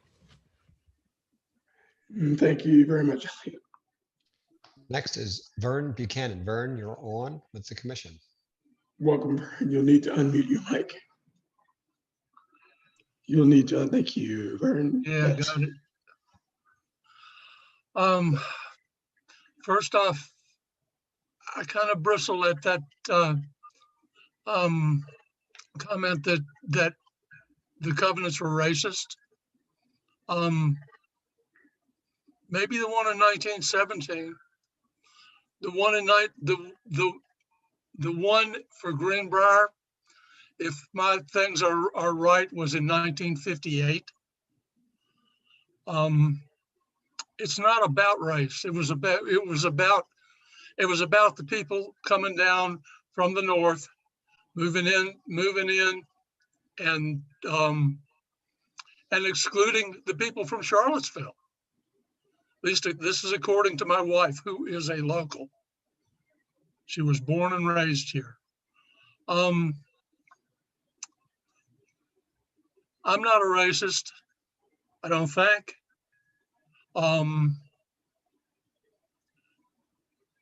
And I have no problem with different people moving into the neighborhood. It's fine with me. What I don't want is to experience what I experienced over on River Vista Avenue. Was the first house that we ever bought. The house next to us was rented by some very fine people who were bar workers. And I worked from 7 to 3:30. A bar worker works until 2 and then gets off.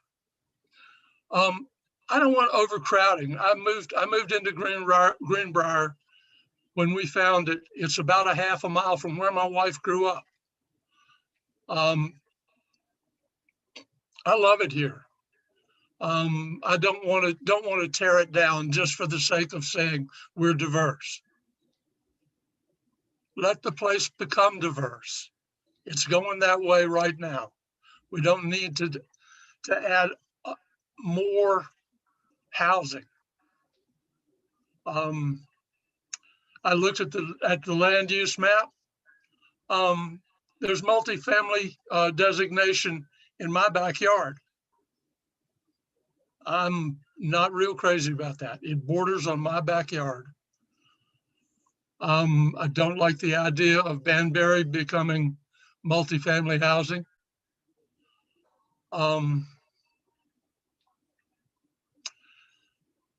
Yeah. How's retirement, Jody? All right, Vern, I think you're just about, but thank you very much.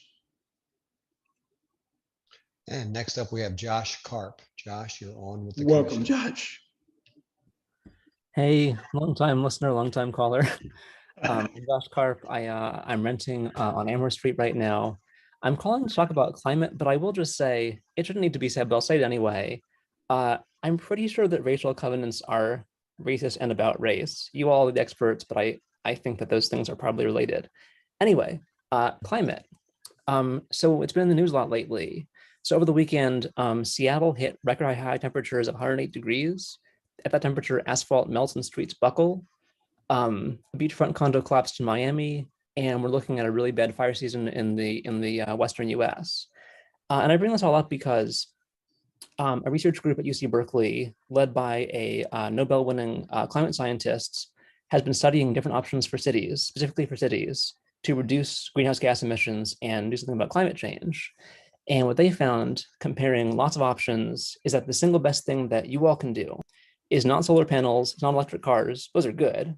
The single best thing you can do to deal with climate is to build more housing close to work and close to schools.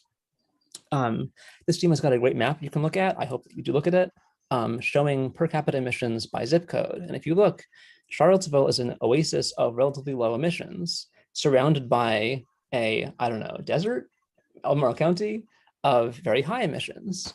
And so if you move a family from Charlottesville to Albemarle, as happens every day these days, their emissions increase by about 50%. If you move a family from Albemarle to Charlottesville, their emissions decrease by 1/3. And you can kind of see why one of the biggest sources of emissions now is transportation. And so if you are living close to your work, close to your school, close to amenities, you can drive much less. You can even walk, imagine that. So I think there are many reasons to want more housing in the city, for affordability reasons, for quality of life, for reduced traffic, but the climate piece is so critical. If we're gonna have any hope of a livable climate in the future, which I'm not sure we do, but we should try, we have to stop putting people farther and farther from the city, from their work and their schools, push them into Albemarle and, Green Fluvanna and so on. people need to be able to live close to where they work, and that means living in a city. A final point, as we know, climate change is going to have the worst effects on low-income communities of color. But as we've been hearing, most comments that you all have been getting, including mine, I will say, come from people in Charlottesville who are wealthy, white, and own homes. And so just thinking about the climate benefits will accrue to people who are not speaking to you a whole lot right now. So I would just urge you to continue to prioritize and center people who don't have the time or the resources to call in for meetings like this. That's all. Thanks for the time. Thank you very much. Mr. Rice, let's take 3 more people and then let's open it up to the commissioners. Sounds good. It looks like we have about 16 people with their hands raised. So I'm sure And we'll what get to we'll them. do is, once the commissioners have had their chance to provide input and questions, we'll then open it back up. And next up, we have Jonathan Rice. No And Jonathan, relation yeah, to my knowledge. No relation, I don't think. Can you hear me? Yes. Okay. I want to say that I totally support your goals. I'm impressed with all the hard work that you've done. What some of us really want to see is your advocacy or your inclusion of something in the nature of here's a range of guarantees of affordable housing that we strongly advocate, and we think that the plan requires these sorts of conditions, because I don't believe that density in itself is going to bring affordability. I don't think that's. I think that's a dogma that yeah, I think you have to have legal binding guarantees, and there have been a lot of notable cases in Charlottesville of developers promising affordable housing and then, frankly, weaseling out of the commitment, even though the permission to go ahead. In one case, a developer got a special use permit on the basis of promise of affordable housing, which he was not legally obligated to fulfill, so he did not. And he basically thumbed his nose at my neighborhood and city council and everyone else, and said he'd be happy to pay into the fund. This is not a good thing. So I really implore you to include a range of reasonable guarantees. Talk to low and affordable income housing experts, and please make it stick. Okay, this is what we really want. The other thing that people, and I live in Little High, the other thing that a lot of people here are concerned about is preserving the tree canopy, keeping our roads from becoming overwhelmed by the traffic. I completely endorse the earlier comments about reducing reliance on automobiles in the city. I really urge you to think about goals like that. So thank you for your time. Thank you very much, Jonathan. And next up, we have Liz Sloan, and after Liz, we have Sean Mullane. And per the chair's directives, we will pause public comment after Sean. And Liz, you are on with the commission. Welcome, Liz. You'll need to unmute. Hello, can you hear me? Yes. Thank you all for your hard work on this. And I'm going to keep my comments as short as I can since it's been a long evening. Basically, I just want to say Charlottesville is just not any city. We're the home of a great university, and we're which is a World Heritage Site. There are only 24 of those in the United States. My neighborhood happens to be the Lewis Mountain neighborhood, which is adjacent to this World Heritage Site. This neighborhood has been completely, unlike any other neighborhood in the city, has been completely shifted from, and I've been looking for the past 45 minutes to find your map. So my next in parentheses is put the map right on the city page. So you can just click right on it. because I can't find it. I'm an architect and I'm used to going through this stuff going on. But we are the only neighborhood that's been completely changed from the yellow color to gold. And it's just not in accordance with the University of Virginia and the great beauty and its historic nature. We have tourists walking through our neighborhood. Our neighborhood already has all mixed use. I completely, and everyone that I have ever spoken to in our neighborhood is in support of changing the zoning to going to which would be triplexes, which I don't think most people in the city realize that the entire city, and I know it's a land use plan, but the land use for the general housing is suggesting that it will all be triplex plan. It's a very significant shift. I support this shift. I support, the one thing we haven't been able to do in our neighborhood is to have the ADU units. I think those are very important to have. I guess my other point is we just need more time. It's so exciting that people are getting involved in this.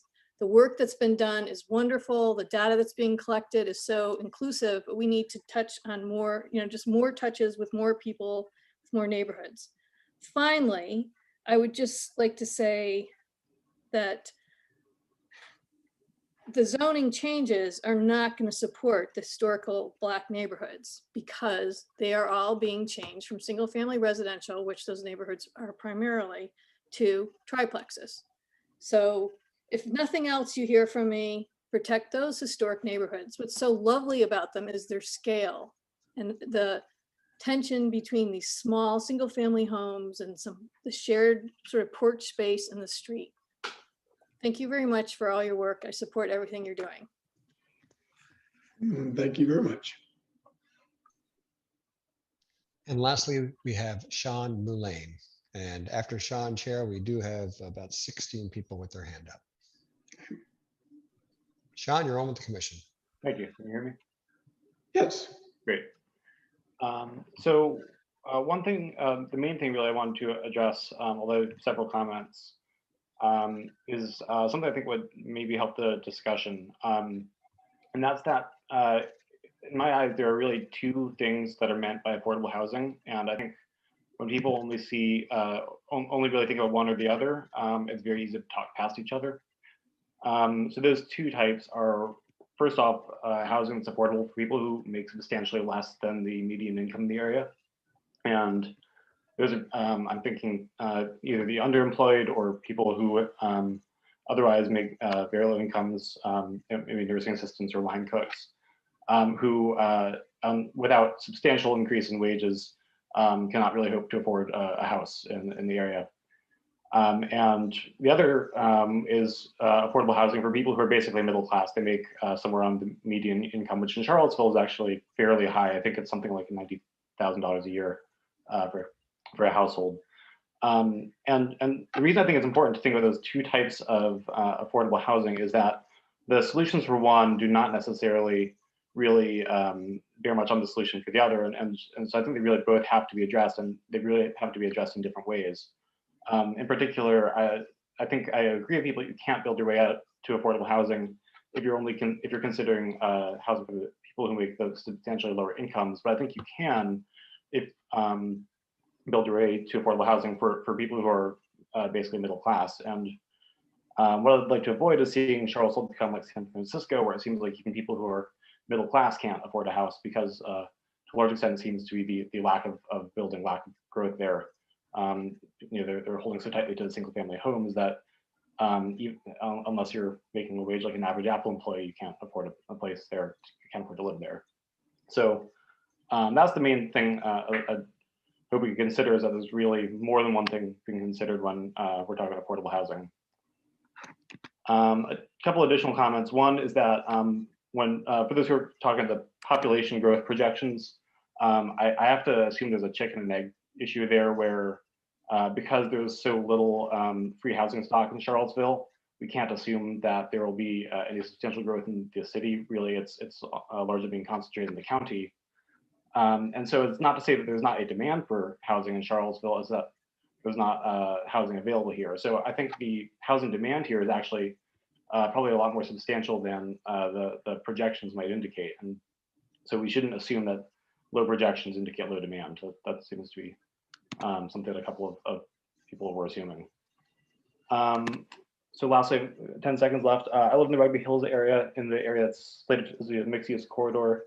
And I'm generally supportive of the additional density, but I'd love to see better bikeability and other transportation infrastructure. All right, thank you very much. So there are lots of people in the lobby that would like to speak. I'm going to ask you to, if you're able to remain on and give the commissioners an opportunity to ask questions and to provide the consultants input. And once they've done that, then we will reopen the public hearing. So with that, with your permission, commissioners, what I'd like to do is go from left to right and just ask questions for the moment. Once we've done that, we'll go from left to right with any input you've got. When you're providing your input, please keep your input to 5 minutes. So let's begin. I don't think Bill is on. Bill, you on? All right, then let's go with Ms. Russell. Thanks, and thank you everyone for your comments. I'd like to start with questions I heard raised by residents. So one thing I heard was one resident was questioning the results of upzoning that has occurred in cities like Minneapolis and I think Chicago. My understanding was that it's sort of like too soon to say, but it sounds like there's some other reports out there, and I'm wondering if there's consultants could provide any insight. And do you want me to just list my questions, or what are we doing here? Should we? Oh no, yeah, it's probably easier for them to deal with one by one. So yeah. Sure. Thanks, Liz. And thanks, yeah, for all the questions. In terms of the sort of looking at places that have done a similar, and everyone realize we're not currently talking about zoning, but the land use map is very related. So that's why we're looking at places that have done up zoning more holistically, like we're potentially looking at. I would invite Lee Einsweiler if you want to weigh in on this as well, but I think in several of those locations, I think some of those changes were done quite recently, which does make it difficult to say, as you mentioned. And we'd be happy to look for any,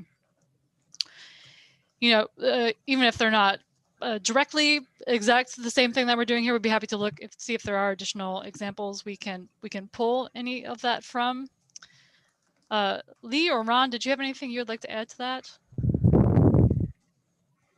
This is Lee. I'm afraid that I have to agree with you. We don't have a lot of information right now that points to any one given solution being the answer to this question. But all of the ideas that are being presented begin to tackle the same problem. If you don't have to have a car, you can save $8,000 a year on average. If you can live in a smaller home, you're paying less for your total square footage. So there are ways that these ideas begin to get at affordability, even if we don't achieve something that might be at that 30% or 60% of AMI. We could certainly help people at the 80 to 100% of AMI end of the scale. I'd also like to add that plan is a long-term vision. It's going to happen incrementally over time, and that it's not going to happen overnight. So I think that as the development pressures increase, you'll see this development in the field happen over time. So I think that's something that's worth noting, that kind of the incremental nature of the growth of Charlottesville is important to know.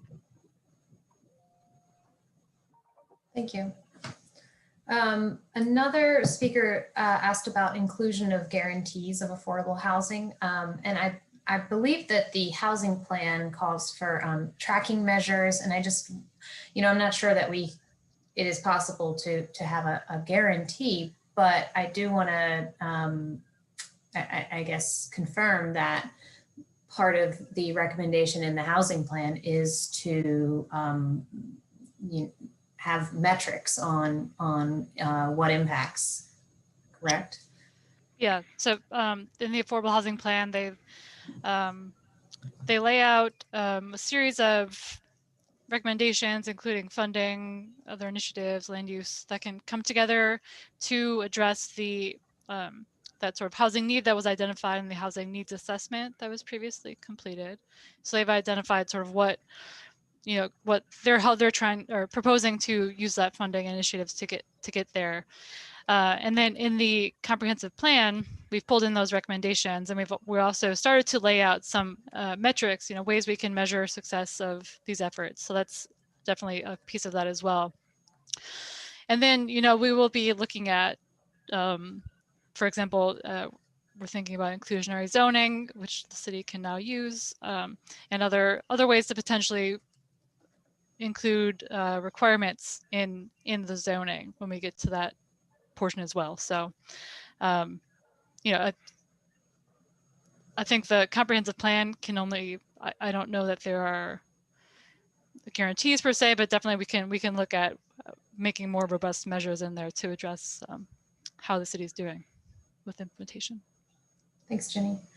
One other thing is, and the speaker was Mr. Cron, I believed, and he talked about the existing conditions on North Avenue and noted that it's likely that those modest homes, or I think he posed that it would be better that those modest homes be replaced with multi-unit or you know, more density rather than one large single family one. But I just want to poke at that a little, because there's actually no guarantee that that would happen in a proposed upzoning or in the, you know, with the zoning that's being proposed there, because without a provision for affordability, someone could still build a single family home with no guarantee of affordability. So I think there's and hopefully we'll be talking a little more about possible tools like overlays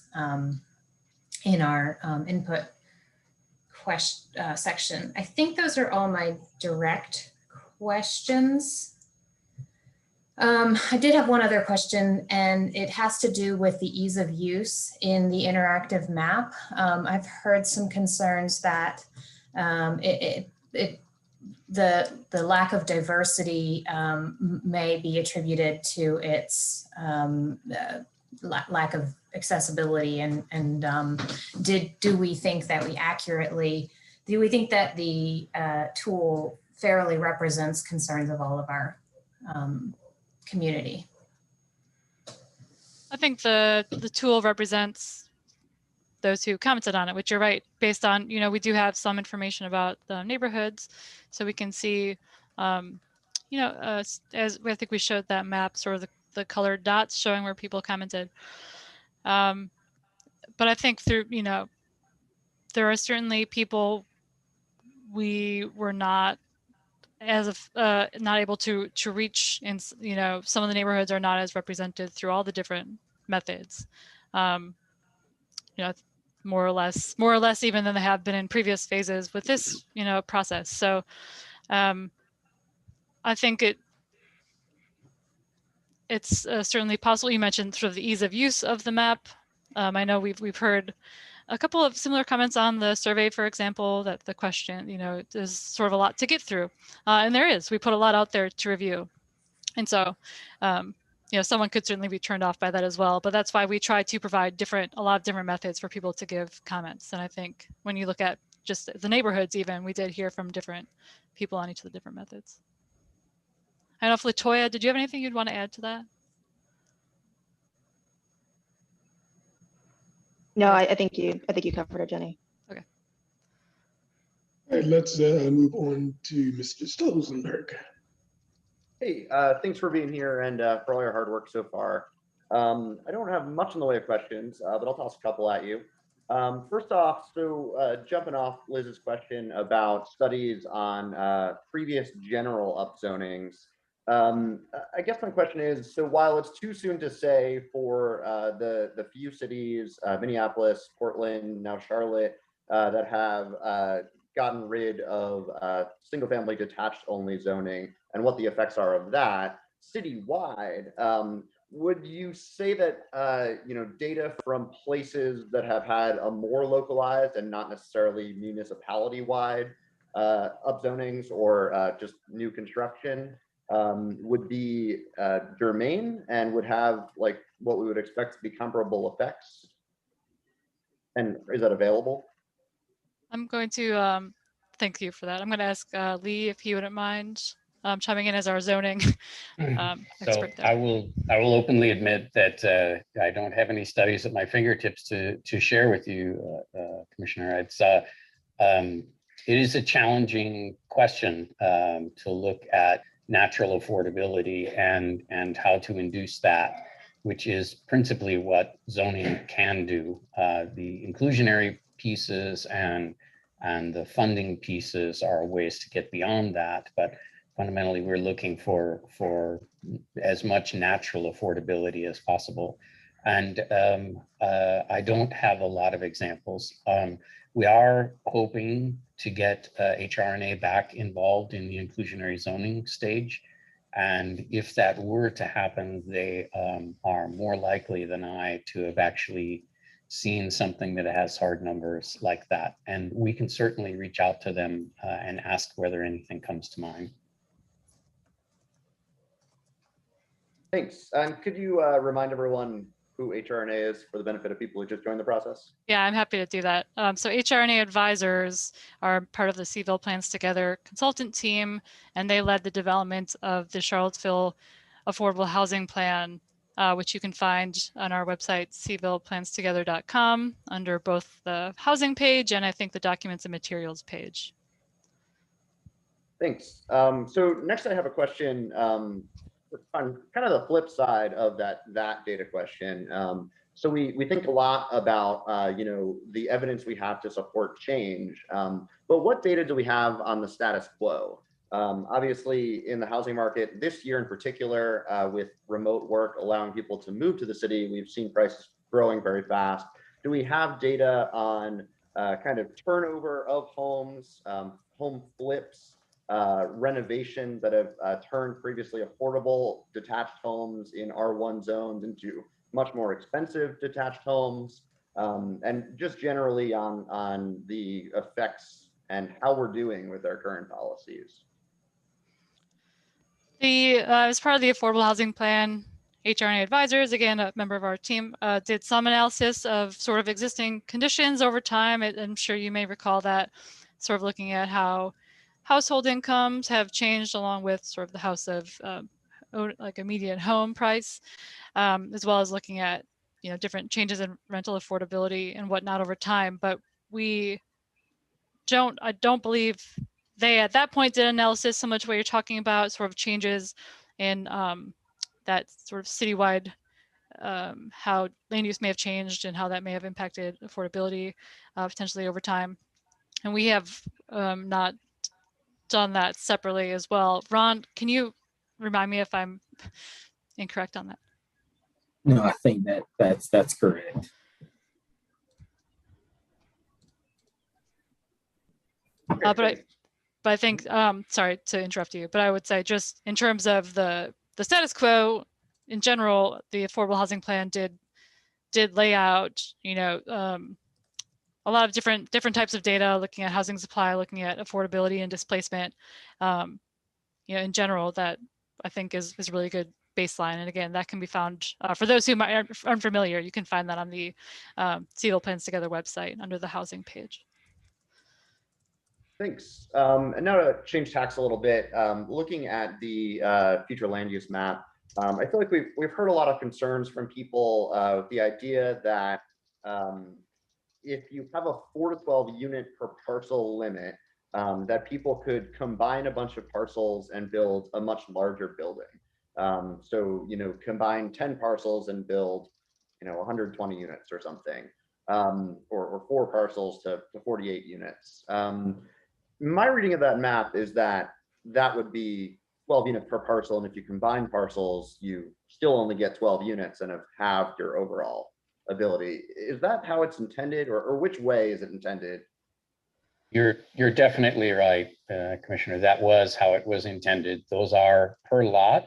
if more lots happen to be able to be created based on the lot size, you could perhaps get more, but they will be in buildings that contain no greater than 12 units. Okay, thanks. That makes sense to me. I guess my last question is in terms of mixed use nodes. I feel like we've heard a lot of concerns that they will be car oriented.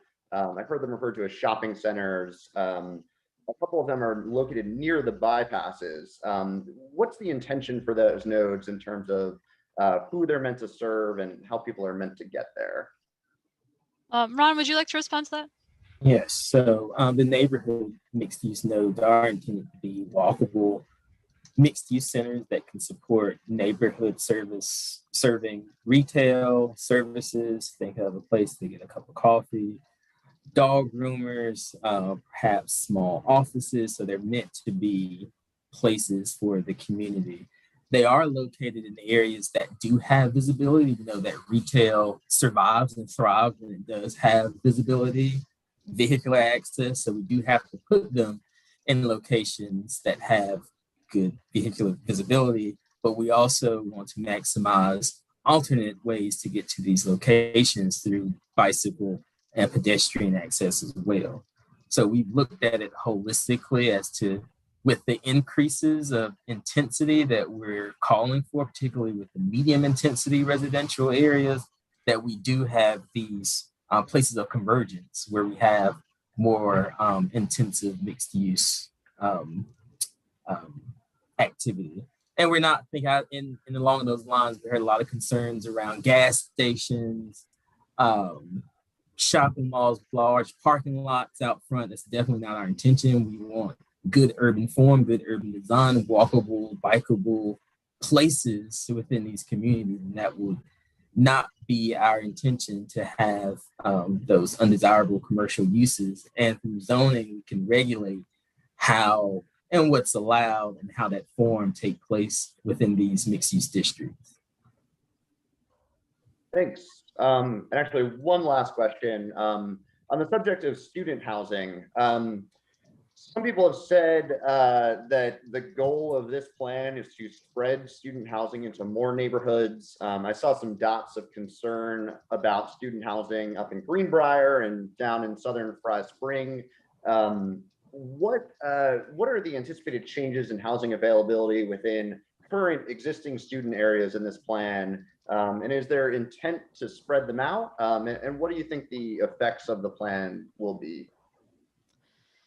So we have considered UVA as a unique hub of activity in the city, right? Not only students, it's a huge employment center. I'm telling you all things you know, of course.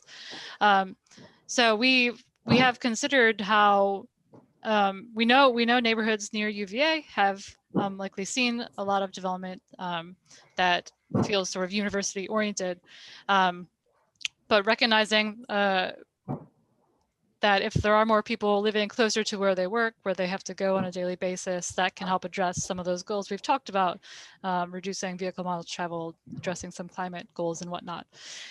So we have looked at potentially providing additional opportunities for density in those neighborhoods near UVA.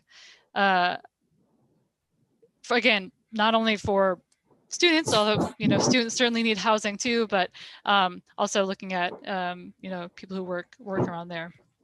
But I would say we certainly don't have a goal to, as you said, like spread student housing into more, explicitly into neighborhoods throughout the city. We are looking at increasing opportunities for housing in neighborhoods throughout the city for the community in general. So that is something we have a goal to do. Just a quick follow-up. So if UVA were to grow, though, is there nowhere for students to go but out? Or is there a goal in this plan to let students grow kind of up within existing student areas? Well, that would be the goal of sort of increasing potential intensity in some areas, again, not only for students, but for others. We're looking at potentially increasing the intensity of use on a piece of land so that we can grow up and not so much out. But we also know UVA is looking as well for ways to increase student housing on campus, which is sort of a growing up and campus in general, I guess. And so that's a piece of this as well. Does that respond to your question? Yeah, pretty much. I mean, I'm thinking again specifically about like JPA and rugby, and whether there's an ability, rugby where students currently are, right, like south of maybe Grady, and whether there's the ability for more students in that area versus spreading it. I see what you're saying. Yeah, well, I think we have shown potential for increased intensity in those areas, and if they are currently student, dominated by a lot of student uses, and potentially, I think what you're saying is that that would sort of increase the intensity of those uses on the site and sort of keep student, not necessarily keeping the student areas only where they are, but that would help to increase how many students could live in those areas to minimize potentially spread to other neighborhoods. All right, we're going to have to go on to the next commissioner. And Mr. Bob, welcome to the virtual dais. In these virtual meetings, you'll always be the next person after Rory to get a chance to speak. And what this is your opportunity not to provide input, but just to ask questions. You'll get a chance to provide input a little later. So do you have any questions for the consultants? Thanks, Jose. I do. Thanks for all the hard work. I guess just a follow-up on the topic of student housing. Are there any metrics on how UVA students are affecting the housing in the city over the past couple of years that you know of or were able to compile? We have not looked directly at that. I mean, if you look at the census data, whether it's the annual census or the ACS, more frequent survey data, there's clearly, you can see, I think student areas sort of pop out because there's certain demographics who might be students, whether it's, age, income, or whatnot. But we have not looked, as part of the affordable housing plan, for example, we didn't look directly at what some of those sort of quantitative metrics might be about the impacts of student housing. But we have heard concerns about it throughout this process, and I think people, recognizing UVA's position in the university, it's something, or in the city, something we've certainly heard quite a bit about. But no, we don't have those direct numbers. I guess I would ask if NDS is aware of anything else, please mention it. But oh, sorry, Alex, you're muted.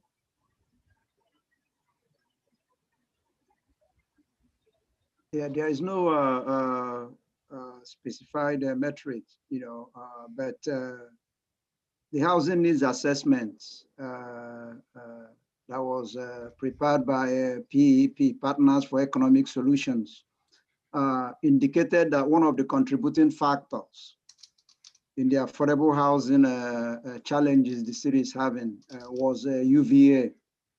I think there was an analogy that was used that you've got because of lack of affordable housing and demand exceeding supply, the folks at the upper income, they take the housing belonging to the middle income, and the middle income folks are taking the housing belonging to the low income folks. And then the students, for the most part, are competing with low income folks within the city in terms of access to the affordable housing. But in terms of metrics, they didn't provide any metrics, but they did confirm that UVA it's a contributing factor to the housing challenge we're having in the city. Thank you. Another question I had, I was looking at the future land use map, and obviously some of the uses kind of mirror what exists today. Is there a way to, do you have an ability to overlay what exists today with the future land use map to kind of highlight exactly what is changing in what areas? And a follow-up to that, just a general question on the light industrial use in the city of Charlottesville, especially in central near the downtown areas. Was there any consideration on what that could be or why it would stay as light industrial? Just writing that down.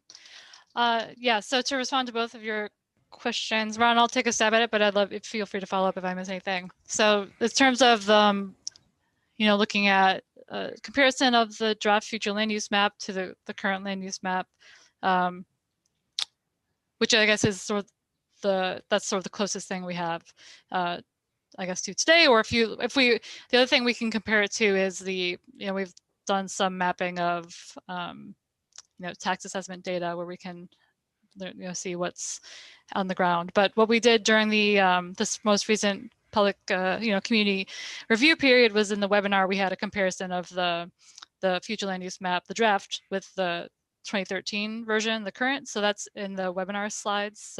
So I could make sure you have access to that if that would be useful, and that sort of gives some numbers of how they compare. And then in terms of the light industrial uses, or what we're calling business and technology, we have sort of shifted that to allow for some mixed uses, including some potential residential uses in some of those areas. But I guess in terms of your question, are you asking sort of our rationale for leaving them shown as this business and technology? I guess that was, the general, yeah. Okay.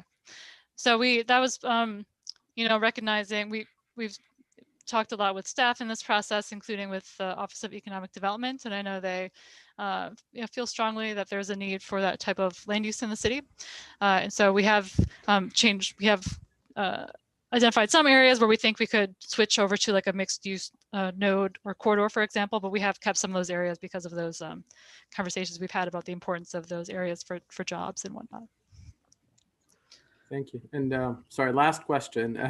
Was there, I know that you had a lot of public comments period. Was there a consideration to kind of a public education on what goes into, people are, seems like concerned about these neighborhoods overnight becoming apartment buildings or multi-unit buildings, whereas there's an intensive city process with traffic studies and architecture review board processes in some areas that goes into kind of like an overlay on top of zoning or future land use map designations.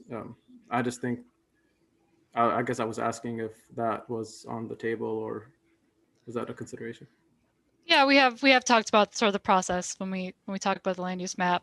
This is a long-term vision for land use in the city, and even when we get to zoning, those certain things might be allowed in the zoning. There are often other considerations, as you mentioned, that need to be taken into account. So we have tried to make that clear as we talk about it, but that's something we'll keep making sure is clear for people. Thank you very much. That's all my questions. Thanks. Nice to meet you. Hey, Ms. Dow. Good evening, everyone, and to the staff. Thank you for taking the time to go over this with us tonight. One of the questions that I have that I would like your response on is, it was mentioned tonight during public comment, and also as I've spoke to different residents throughout the city, is that I'm finding that our residents are feeling that the increased density and intensity that has been proposed is not actually going to solve our affordable housing crisis.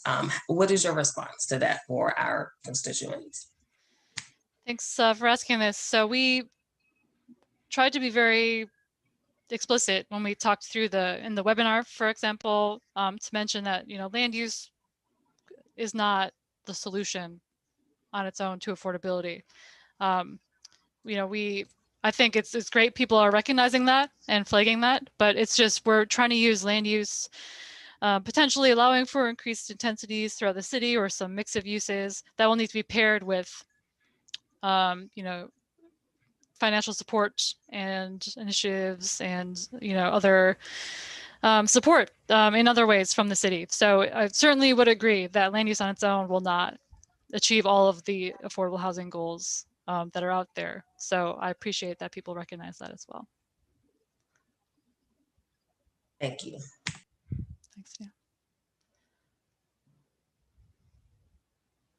Anything else? Mr. Zulikich. I have a few, but I'll try to be brief. A question I bring up a lot: sufficiency. Is this enough? Does this hit our numbers? Does this get to our 4,000 in a reasonable amount of time? Sorry, so you're referring to the 4,000 identified in the needs assessment, that sort of number? Yes. So, you know, as I think I mentioned earlier in the affordable housing plan, HRNA advisors, again, a member of our team, they're not here tonight. They laid out a series of financial incentives and programs and, you know, just funding support that they believe could support the implementation of recommendations that would lead to, you know, those hitting those goals for the number of units. And so the, you know, only a piece of that is land use related, but we are looking, you know, we've tried to provide opportunities for both higher intensity residential uses, sometimes with a mix of uses that could support some of that, some of those initiatives, as well as some, you know, potentially largely, for example, rental initiatives that may be in there. And then some of the other, what they might call soft density increases throughout the city could better support some of the homeownership opportunities, for example. So, you know, I do believe it is sufficient, you know, if there is financial support, but we, you know, we have explicitly not put out specific numbers that say, you know, this is a number of units. And part of that is because this is looking at increasing intensity, potentially providing for those infill opportunities throughout the city. We're not looking at wholesale development of undeveloped lots in most cases, so it becomes a bit difficult to say exact numbers. But so, you know, I think combined with those initiatives and funding, you know, we do think it should be hopefully sufficient to get to those goals. Yeah, I just want to add, because this is the second or third question related to the land use as a savior. The land use is just a piece of the pie, you know, and I'm encouraging the public to go and read the draft affordable housing, which is on the website. You know, it spells out several recommendations, one of which is land use. Land use is just one, you know, of the few recommendations that's gonna help us to move from point A to point B.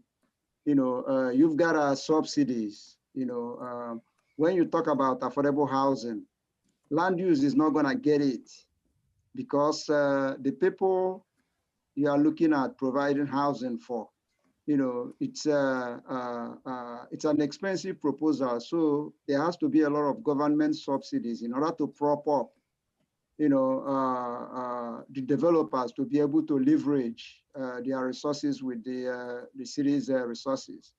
And then you talk about tenant rights. You know, if the city is providing the funding for the development, you know, sustainability and affordability period becomes very critical.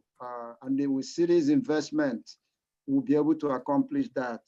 And then you also talk about racial equity. You know, that's part of the issues we have to address. You know, because it cuts across everything, including economic opportunities. So there are several tools in that toolbox, and land use alone is not going to do it. So everything else will have to be in order for us to get from point A to point B.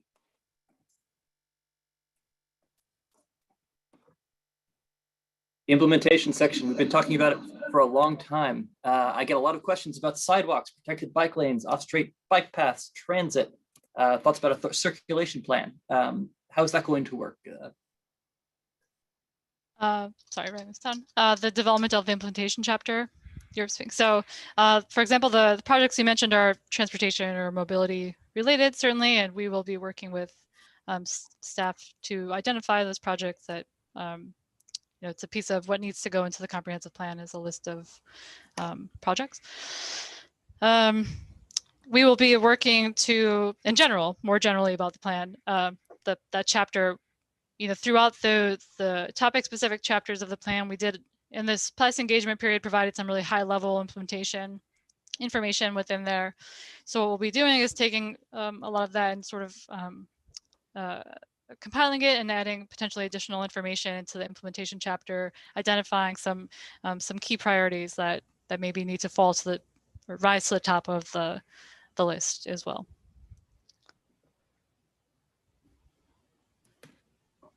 A big concern from 2017 was diverse representations, especially Black and low-income representation. I'm not really seeing that in these numbers. What do we do? Yep, you're right. The representation we got through the input period, at least for the ways we can measure demographics, which is the survey, and on well, really the survey mechanism was the one where we were able to gather a lot of demographic information, and that certainly did not reflect, the full diversity of Charlottesville's residents. I think we did hear from a greater representation of folks through email, which was great. I think there's a sort of a lower barrier time-wise and otherwise for folks to shoot an email. We certainly got a wide, variety of levels of detail, for example, in emails. But it's something we continue to work on and partner with not only our steering committee and others in the city to grow that. And we look forward to, again, being able to be out face-to-face, with folks. We're cautious about protecting staff, our staff and the community residents during COVID, and we didn't, send people out door to door to talk to folks. And that is the best way to reach a lot of folks. And so, we worked a lot with community partners to get the word out. And that's something we'll continue to do as we can. Latoya, do you want to add anything to that as our engagement lead? Sure. I'm going to come back on video, assuming that my internet does not get spotty again. No, I agree with all those points. I think also from some of the limited in-persons that we've been able to do, just some interesting feedback that we have gotten, and none of this will necessarily be a surprise to anyone on the call, is I think particularly among the Black residents that we have spoken with, there's a lot of skepticism around the public process overall. There's a lot of skepticism around the city, and obviously a lot of very long time frustration for what many folks feel is a system that's really set up to not serve them adequately. And so I think when you are seeing a large population of folks who have that level of frustration that's seated in decades and decades of challenges, you're going to have even more challenges getting folks to participate in the public process. Jenny mentioned we've not been able to do a whole lot of in-persons because of COVID. We've only been able to really start doing that more recently. I was able to actually get down to the 10th and Page neighborhood a few weeks ago during the engagement phase that closed in June, which was where we were able to actually talk to some residents and share with them information about the process, many of whom had not heard about it previously. So there's also still a wide range of education that's happening at the ground level, especially among folks who have not typically been part of the public process, and again, are maybe very frustrated or disillusioned about engaging.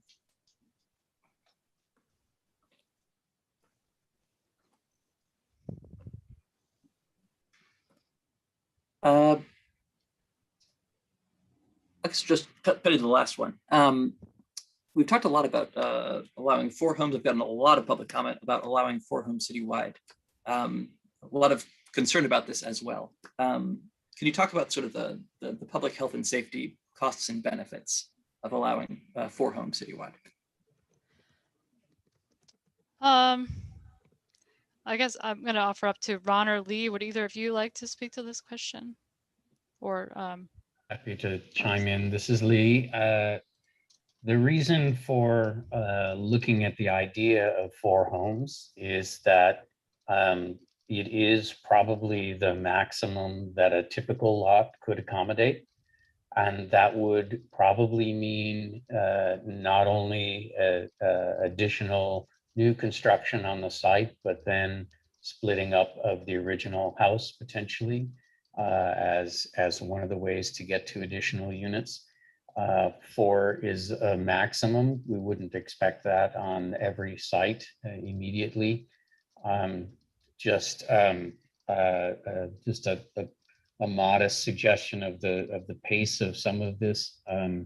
When Seattle first implemented its accessory dwelling unit ordinance, which allowed 1 unit additional in the backyard, in 10 years' time, they had them in, as I recall, less than 5% of the lots that were allowed to place them there. As was pointed out by Ron earlier, there is a time factor associated with this. I think some of that can be supported by some ideas that may not have made it into the affordable housing plan. Ideas about how the nonprofits and others can support getting those units constructed, but we are seeing communities across the country adopt either 3 or 4 as kind of the new magic number in single family areas.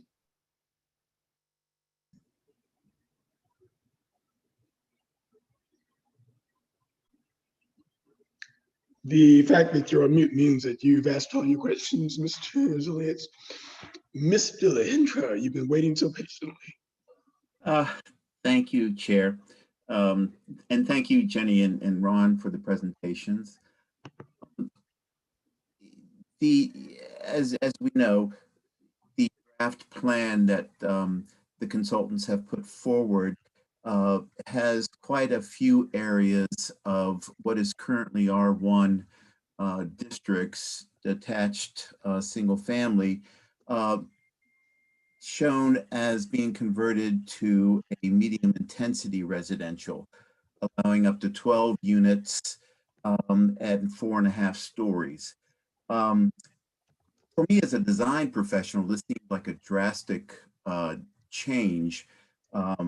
That's a conflict, but please help me understand as planning professional planners how this represents, as the Code of Virginia says, a comprehensive plan that's coordinated, adjusted, and harmonious development based upon good land use practices. So we are, as you correctly noted, we're showing some areas of this medium intensity residential, we're calling it, which would allow potentially of the 4 to 12 units at 4 stories, I believe it is. So we are showing that in because we have heard an urge to have additional housing types allowed or available to people in some neighborhoods where they have not been available. The way we've decided to show it is along corridors because we believe that can help to facilitate transit-oriented growth where we are potentially allowing additional density. It could also help to facilitate any sort of other infrastructure improvements that may be needed to go with that.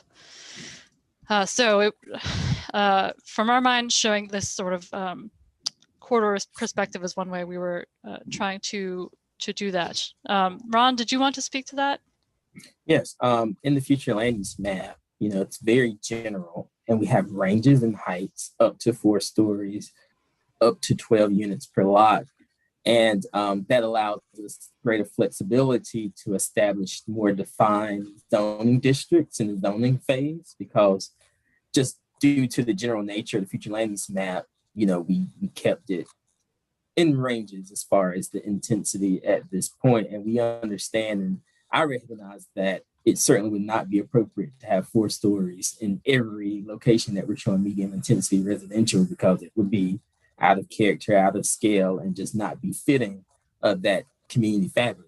We definitely agree with that. And it's not our intent that every medium intensity residential district on the future land use map have the maximum development capacity. So as a future land use approach, we generalized it, we included a range, and we'll have to refine that going forward as we move into the next phase of planning, which would be the definition of what these zoning districts will be. And I'll harken back to the existing 2013 future land use map, which only has around, if I remember correctly, 4 or 5 land use categories, but the zoning map has up to 30 different land use zoning categories. So you can see how those general districts begin to break down in the zoning phase, and more definition and more definition of appropriateness is established in that zoning phase. So I want to make sure that I note that, because that would be kind of what's next in the process, taking the feedback, what we're hearing for the future land use map, and then as we move into the zoning phase, really breaking these districts down and understanding the fabric and beginning to make sure that these zoning districts fit the urban form that is in keeping with the community character. Thank you. What tools are there to protect, preserve the African-American communities, the neighborhoods that have expressed their concern about being gentrified as a result of the draft plan? So the I think a lot of the tools would be non-land use tools in some ways. A lot of those other tools that were identified in the affordable housing plan, whether it's providing tax abatement or support for owner-occupied rehabilitation or whatnot, support for people who may want to add an ADU if it's allowed, but they it may be too expensive for them to do that, for example. So there's some of those non-land use elements are included in there. And the other way we are looking to, through the land use map, protect some of these communities that have seen a lot of impact through the years, is by allowing for opportunities for development in areas of the city that have not traditionally had a lot of opportunities for development, or a wider range of opportunities for development. Some areas of downtown that are traditionally African-American communities have been focus areas for development. And I know, once again, I'm telling you all things but that's one way we're thinking about it as well. I guess, Ron or Lee, anything you want to add to that? I think that we are anticipating tools that might link affordability and preservation of existing homes, preservation or renovation of existing homes. We'll be looking into as many ideas as we can to retain the fabric of those communities, while hopefully at the same time balancing the opportunity to join those who already own homes in similar settings in climbing onto that wealth ladder, as it's been described. So there will be some kind of balance necessary. We may not be offering the same bulk and mass. We don't necessarily want to take the existing home down. So we'll be looking at all those kinds of tools as we try to continue to, as the description for soft density suggested, sort of gently add additional units, which hopefully are simply helpful to strengthening the existing neighborhood, not replacing it. Yeah, I agree with a prior comment made by one of the attendees that Charlottesville has a range of communities, and there are some wonderful communities with very small houses, 1,000 square feet, small lots that are that could help promote home ownership and allow affordability. I mean, the only way I was able to afford coming into Charlottesville 17 years ago was buying a place in Belmont. So those places are important to help preserve.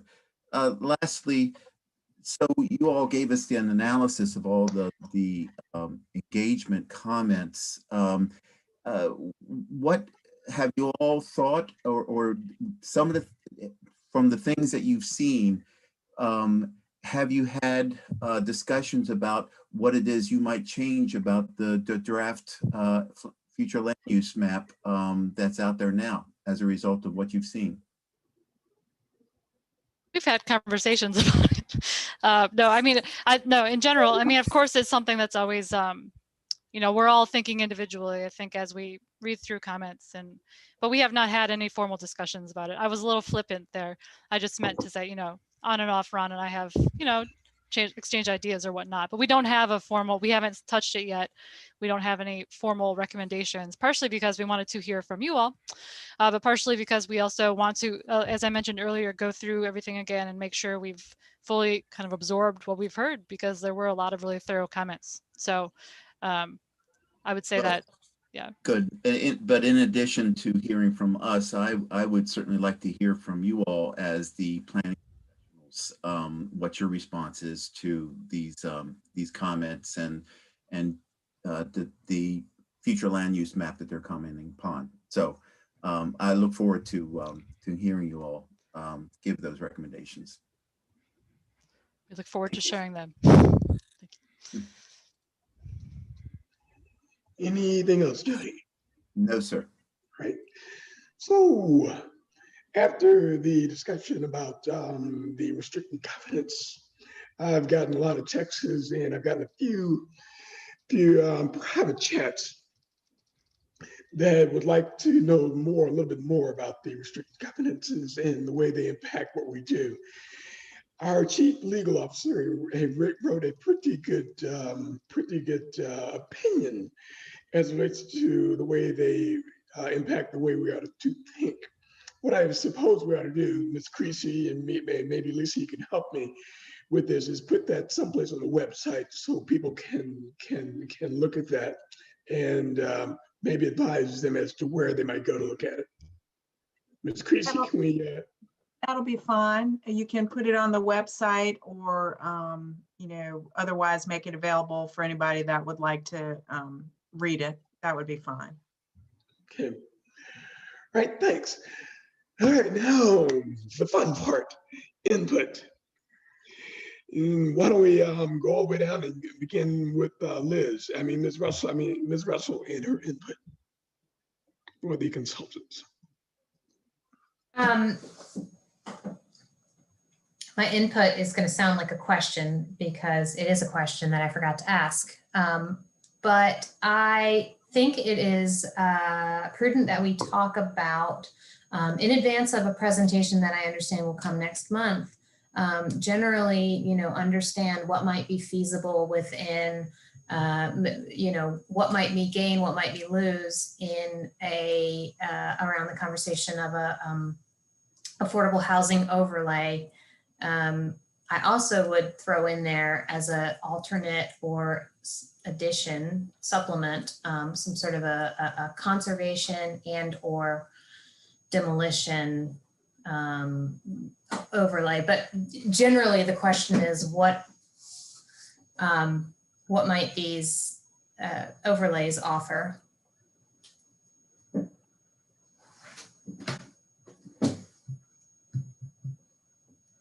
Sorry, should we be responding to questions at this point? I think there was a question, so yeah. Okay, I wasn't sure if you want us to. So,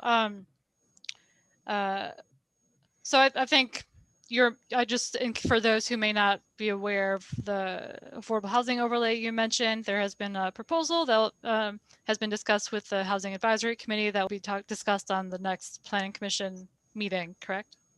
That's right. Okay. Yeah, on the 13th. So that's what Ms. Russell's referring to.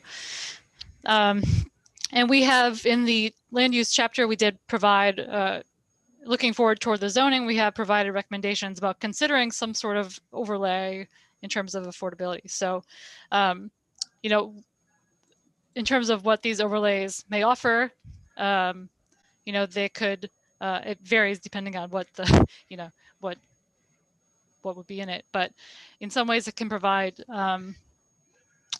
you know, it could be a way to require a certain level of affordability or a number of units or something just in general for any level of development above a certain level.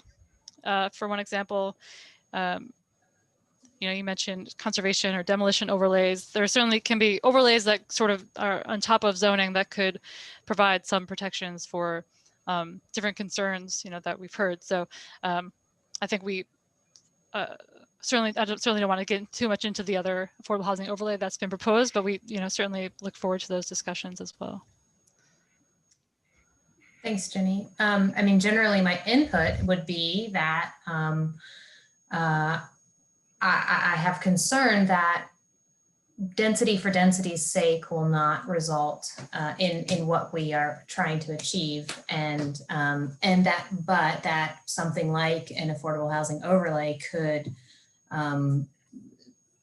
tip the scales in favor of affordable housing. Let's see. I am also really interested in better understanding how, and we've talked about it a little bit tonight, the conversation around equity building and whether and how we would both preserve neighborhoods, but also not tamp down wealth accumulation in doing that, you know, in lowering the intensity of use for preservation purposes. How do we balance that with not limiting sort of capitalizing on possible increases in property value? So that is something I'm thinking about.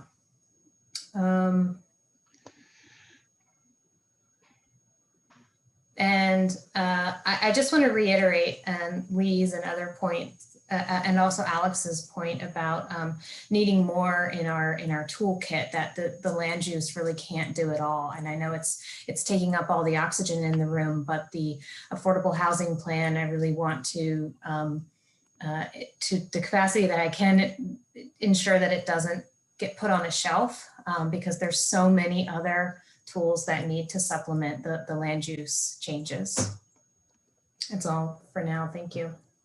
All right, Mr. Stolzenberg, you've got 5 minutes.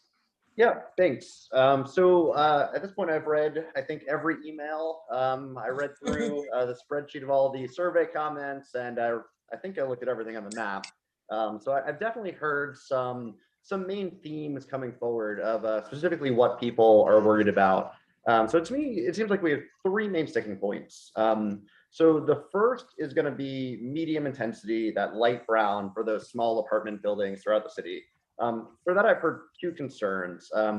First, I think foremost, as Commissioner Alejandro said, is about height. That idea of 4.5 stories, where the existing neighborhood fabric and the limit in R1 zoning is 35 feet.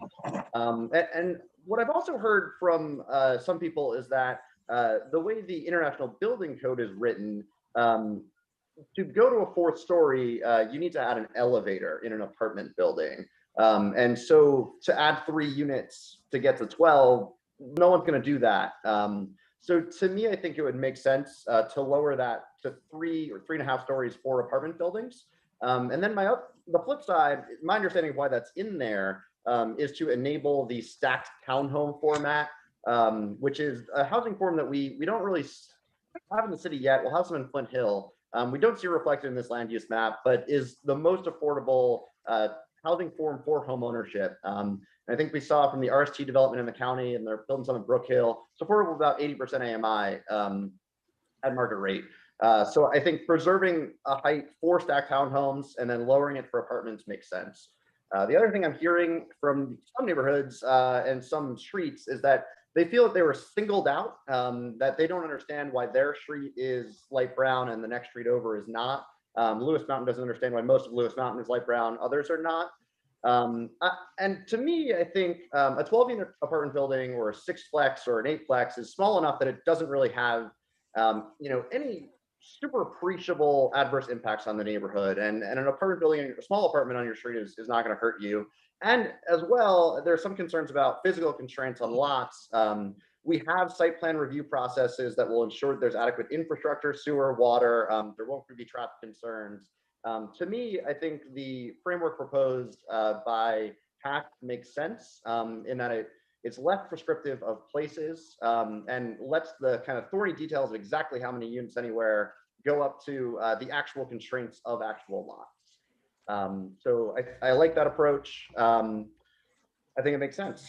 The second thing, I'm running out of time, these mixed use nodes, specifically the kind of de novo ones in existing built out residential areas.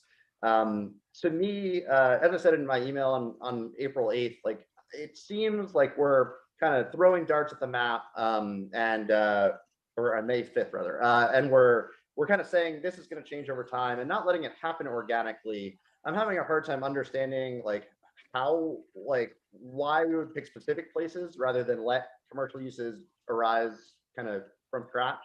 My understanding is it all kind of results from Kurt Kiesecker's analysis that led us to know that there are areas without easily walkable or access to nearby commercial uses. So maybe we should think of more of a framework to allow small scale, completely non-oriented, car oriented with strict limits on parking, sort of accessory commercial units in people's yards for owner occupiers, for renter, long-term renter occupants who are also proprietors, that sort of thing, to allow corner stores. We kind of have this in some of our other designations. Specifically, I'm thinking about the Rugby, Westwood, and Dairy ones. And then lastly, I'm thinking about the sensitive neighborhoods and particularly that concept within that framework. I'm a little bit wary of the idea of just saying, we're going to downzone these to nothing and that's going to make it affordable, because that hasn't worked in the past. But I agree that they should be protected against rising prices. And I'm looking at Carmelita Woods neighborhood letter on behalf of Fifeville, and in that Cherry Avenue small area plan, people want to see more affordable housing types in Fifeville, increased variety in housing type and form that accommodate residents across the income spectrum. So my suggestion would be we crank that dial of affordability requirements under that framework and use that as the lever to make sure that projects can pencil in wealthy exclusionary areas, and at the same time that the pressure for development in lower income areas and historically Black areas is not as strong that prices rise. So that's what I got. Perfect timing. Thanks. Good job. Mr. Hogg. Thank you. I have just a couple of points. I want to echo what was said earlier about the affordable housing overlay and what Rory just mentioned about the what are now I guess called the low density or sensitive density, you called it, residential areas. I think I don't know what it would be, but we need to maintain the vulnerable communities in Charlottesville. And I know it's a multi-pronged approach with, real estate tax relief and other programs, as well as future land use map interventions. I just want to bring that up. And my other question is, or not question, sorry, point is about focusing on equitable gathering spaces. As I'm learning about what happened before I joined the commission, I know there was a portion about you were supposed to study why people felt unwelcome in some areas or not, and I'm not sure what happened with that segment of the comprehensive plan. I guess this is kind of a question. I know at the sort of the end of the 2017, 2018 initial updates, there was a survey completed that identified, that was one of the questions that was asked of folks was, do you feel comfortable, for example, on the mall? I don't have all the list of questions in my head right now, but so, we have taken the results of that survey. Early on, we reviewed that, and that was sort of included in some of our early thinking about the goals and visions for the comprehensive plan, but we have not done initial analyses about that. But I'm not sure if the city has done any additional analyses. Missy or Alex, do you have any? Okay. No, not that I'm aware of. I believe that was part of a survey that the mayor conducted, and we have the raw data from that. And I think that was about when we were closed the first phase and went out to contract. So potential opportunity there. Yeah, when I interviewed Kareem about what's important to him, equitable gathering spaces was one of the top things. So I think that's something we need to, out of respect for his interest in that, we need to give some thought to that. Yeah, I think we should consider that for the comprehensive plan. Yeah. Yeah. Thanks. That's all I have. Ms. Dow. I didn't realize I was already muted. Okay, so for my input for tonight, I just want to echo Jody and also Lyle to be sure that we are making protections for our predominantly Black neighborhoods and or low income neighborhoods, that we do not want them to be gentrified out of the neighborhood. And we also know to make sure we reiterate time and time again that home ownership does create generational wealth. So we definitely want to do all that we can in this process to protect that. One of the other things that I would definitely like to see, and we mentioned that, and LaToya touched on that a little bit as well, and also Ron did, with the education component. I think it is very critical as we move forward that the everyday common citizen can understand not only the terminology, but also the thought process behind where we came up with some of these decisions. I like the example that Ron used earlier when someone asked him a question about the employment centers, where the employment centers were based upon ease of access and if there was parking and if there was a bus line. So I think if people are aware of the processes that goes into the decisions that are being made, it may be a little bit easier to understand where we started at and where we're going. So also another thing I think it's probably going to definitely be beneficial, to make sure that the public understands kind of what I touched or asked a question about earlier. Like I said, I've gotten a lot of just face-to-face conversations of, well, the new updated comprehensive plan really does not give us the affordability that we're looking for with the increased density and intensity. And so making sure that our residents are aware of the other tools that are going to be put in place to get us there is definitely going to feel important, so they don't feel like this is just a knee jerk and they say they want our input and they say this is the goal, but wanting to make sure that they really know that how we're getting there. And that's my comments for the night. Thank you very much. Mr. Zoliates. I haven't read every single email, but I've read many hundreds. So I'd like to talk about some of the big ideas that I read there, and I hope it helps. One big one from longtime homeowners, people on fixed incomes. I'm concerned that my home will get even more expensive and I will get taxed out. There are caps on how valuable a home can be to benefit from tax relief. I'd like to have a better story for those people. They are very anxious. A major concern that I'm seeing from very high income people is traffic. They live in their cars. They think most people live in their cars. And for many people, they're right.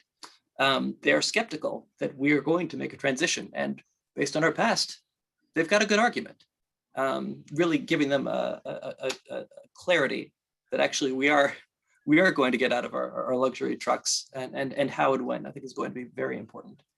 Finally, renters are hungry. I'm getting just the renters that I'm reading. They're concerned. They know change is coming. They're concerned that change is going to be bad for them. Any hope we can offer them, I think, is absolutely crucial. Thank you. Good. Ms. Blanford. Just a couple of quick things. One, in addition to hearing, being interested in hearing what the consultant's opinion is about the engagement comments they've gotten, I also like to hear their opinion about the recent proposal that HAC has put forward. I know it's too soon to have that now, but I would like to get a professional's response to that. And then additionally, my biggest concern is the transition from R1 to medium intensity residential.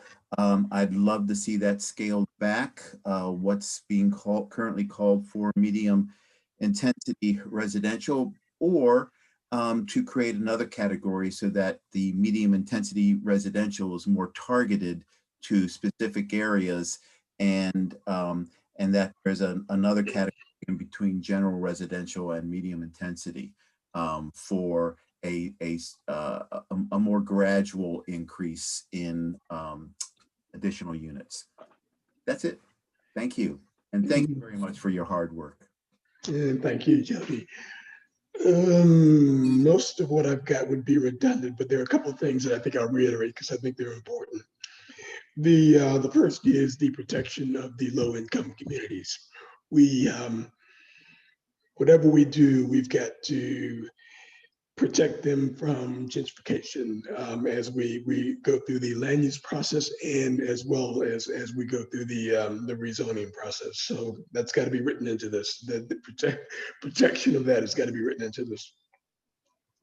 The other piece that Jody and Rory mentioned, and Jody is the HAC document. I think that document addresses a lot of what Jody was talking about.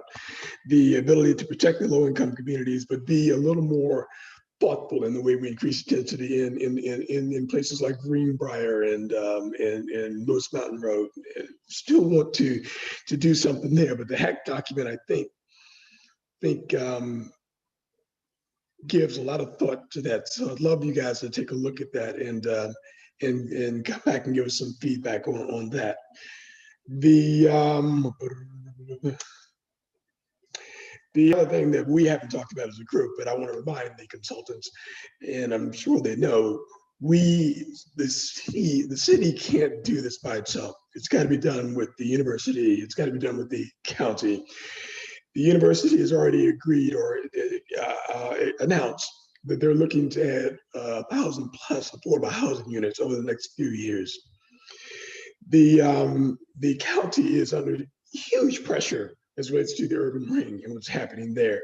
So as we think through this stuff, we need to make sure that we're thinking through this and speaking to it in our comp plan, and speaking to the cooperation between UVA and, again, those additional 1,000 plus units, and what's happening in the county, especially around the urban ring, and how we can partner in just the region, that the planning region we're in, with Greene County, Fluvanna County, Albemarle County, and the others. The other thing, I was listening to NPR on my way from the gym the other day, and they were talking about canopy equity, Jody, canopy equity.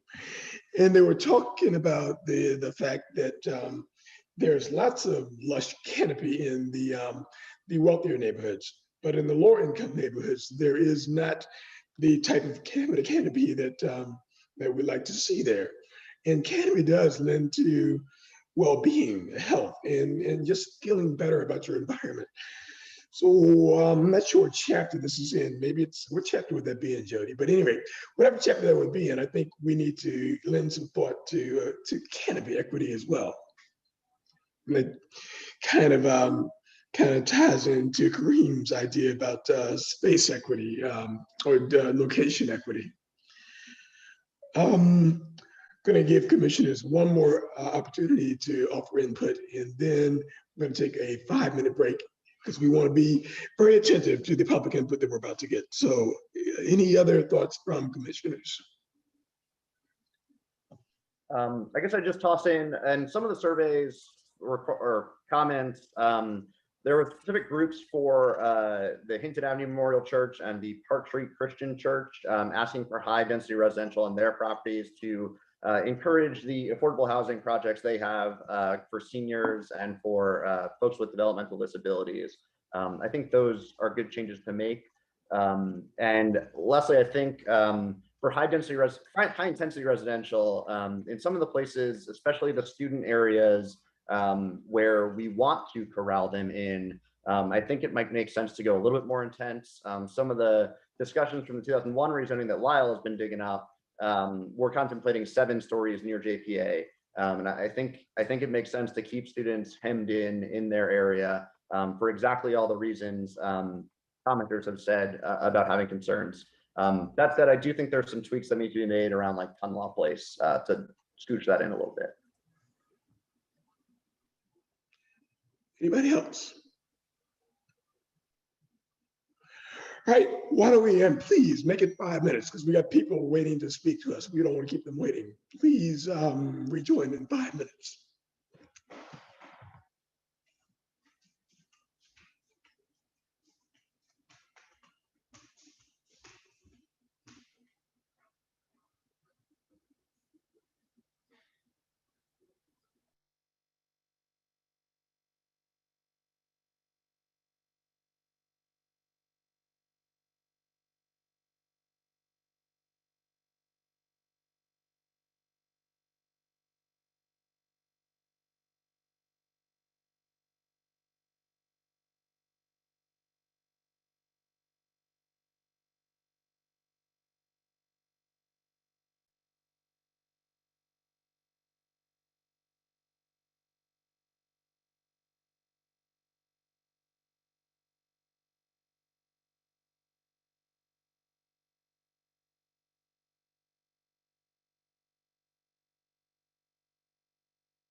Chair Mitchell, you are currently muted.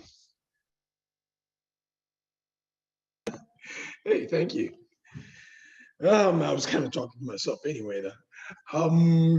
Is everybody from the commission back? I can't see you in this view, gallery view. Yeah. We'll give Missy 1 sec, and then we'll begin. Yep, there she is.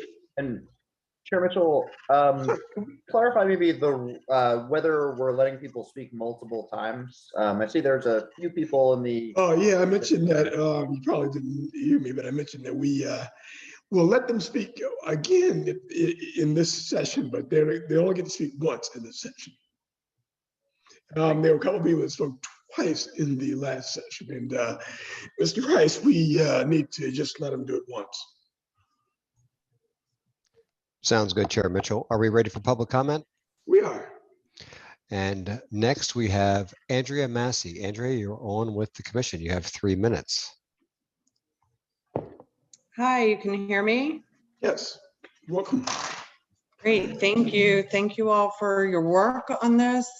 And I just am hoping, I'm a city resident. I'm in the Elliott Ridge neighborhood. I hope you will continue the approach of centering racial equity as we go through the process and making sure that we create affordability in the R1 and predominantly white neighborhoods, and equally or more importantly, we prevent displacement in majority Black neighborhoods. Making sure that we do this is, of course, extremely important, and finding the tools that we, as people have said, land use is not going to do this alone, finding the tools to ensure this happens. And I know a lot of people are working on that now to find tools that will make sure this happens as the affordable overlay might, I'm hoping. And just to talk about like and I know a lot of the comments about like the historical and community character preservation comments were in. I want to make sure that we're being really honest about this. And I know people, were saying that they see this as talking about them as being racist or a non-starter. I find that incredibly sad. We have to be honest about where we are and how we got here, and to repair, and we have to do better. I really hope the neighborhoods who are mostly against this, according to the graph that was presented earlier, Barracks Rugby, Greenbrier, North Downtown, Rugby Hills, and because they're predominantly white and the most wealthy in the city, do not get prioritized again and again and again. We need to do better, and I'm hoping we can. Thank you for your work. Thank you very much, Andrea. And next we have Bill Emery. And Bill, you are on with the commission. Welcome, Bill. And you're muted, Bill. You'll need to unmute, Bill. And Bill, you're still muted. Let's move on to the next person, and we'll come back to Bill. Sounds good. And next we have Julia Williams. Julia, you are on with the commission. Welcome, Julia. Can you hear me? Yes. Great. Thank you all, and consultants. I really appreciate all the hard work you've done and everybody has done. I'm speaking for myself. I live in Belmont, and I want to say that I personally am finally we're making some changes, and I think the aim of creating equity and affordable housing and preventing displacement of lower income and disenfranchised Black and minority populations is really important. But I do have concerns with the land use plan. And actually the overall draft chapters, in that I'm not sure I'm seeing yet enough attention to infrastructure. And that includes certainly mobility, transportation, schools, basic things like sidewalks and lighting, all of those things. They can't be put on the laps of the developers solely. We know that, because that will raise costs that make it not affordable. So we need a real partnership with the city and maybe the federal government or whatever support systems there are. So that's a huge concern. In one of the webinars, I heard that some of the parameters set for general residential were based on an attempt to not encourage destruction of existing homes and neighborhoods by limiting to 3 units, I thought, instead of going higher. So I see conflict in comments, people saying, raise your density, go to 4 and 5. And I think people are forgetting that these numbers weren't just pulled out of a hat. They're based on information that was preserving some important things, the things that we viewed as important as a general population. So encouraging the Planning Commission as well as the consultants to be very thoughtful and explain again why we have these numbers. I think somebody else in the Planning Commission also explained there are other reasons for keeping that number. I don't care about the number itself. I just care about the intent. I care about that we're smart about this. There's no silver bullet. And you can see just on comments about where jobs are going to be. Are they in the county or the city? We don't know. What's the growth going to be? We don't know. We can come up with some targets and some educated guesses, but this is an experiment and we can make fixes down the road, but I do encourage us not to put it all on the whole zoning plan. That's going to be very hard. We need to be thoughtful about this map. And then the last point I want to make is about education. So I had not seen you guys as a group reach out to neighborhood associations except in that one leaders meeting. The leaders meeting happened in such a way that we could not bring it back to our neighborhood association and still get comments to you all. So I'm not saying delay, but I'm saying this process is not quite functioning as far as educating our neighborhood. We've done panels, multiple panels with police, with fire, with health department, with potential candidates for city council and other offices through Zoom, and it's been so successful. Why aren't you asking us to do Zoom meetings? It's a huge loss to not use your neighborhood associations. We can't represent the whole neighborhood, but we can try to bring it together, or at least factions. I mean, of course, we don't have full representation, but certainly in Belmont Carlton, we do have engaged people. So I encourage you to, certainly in the next phase, this is maybe the biggest change in our city that I can think of. And SIA had, how many meetings did we have for SIA and in-person workshops and all? And now the first time we're seeing something physical that we can wrap our heads around with a map and all that, we have 1 month to comment. And that was very hard for people. But thank you. Thank you, Julia. Thank you. Hopefully Bill will be on this time. Bill, you there? We'll try Bill one more time. Sorry, yeah. Bill, can you hear us? Power. He looks like he's definitely unmuted. Yeah, he's there, but all right, let's Well, go. we'll keep him in queue. Okay.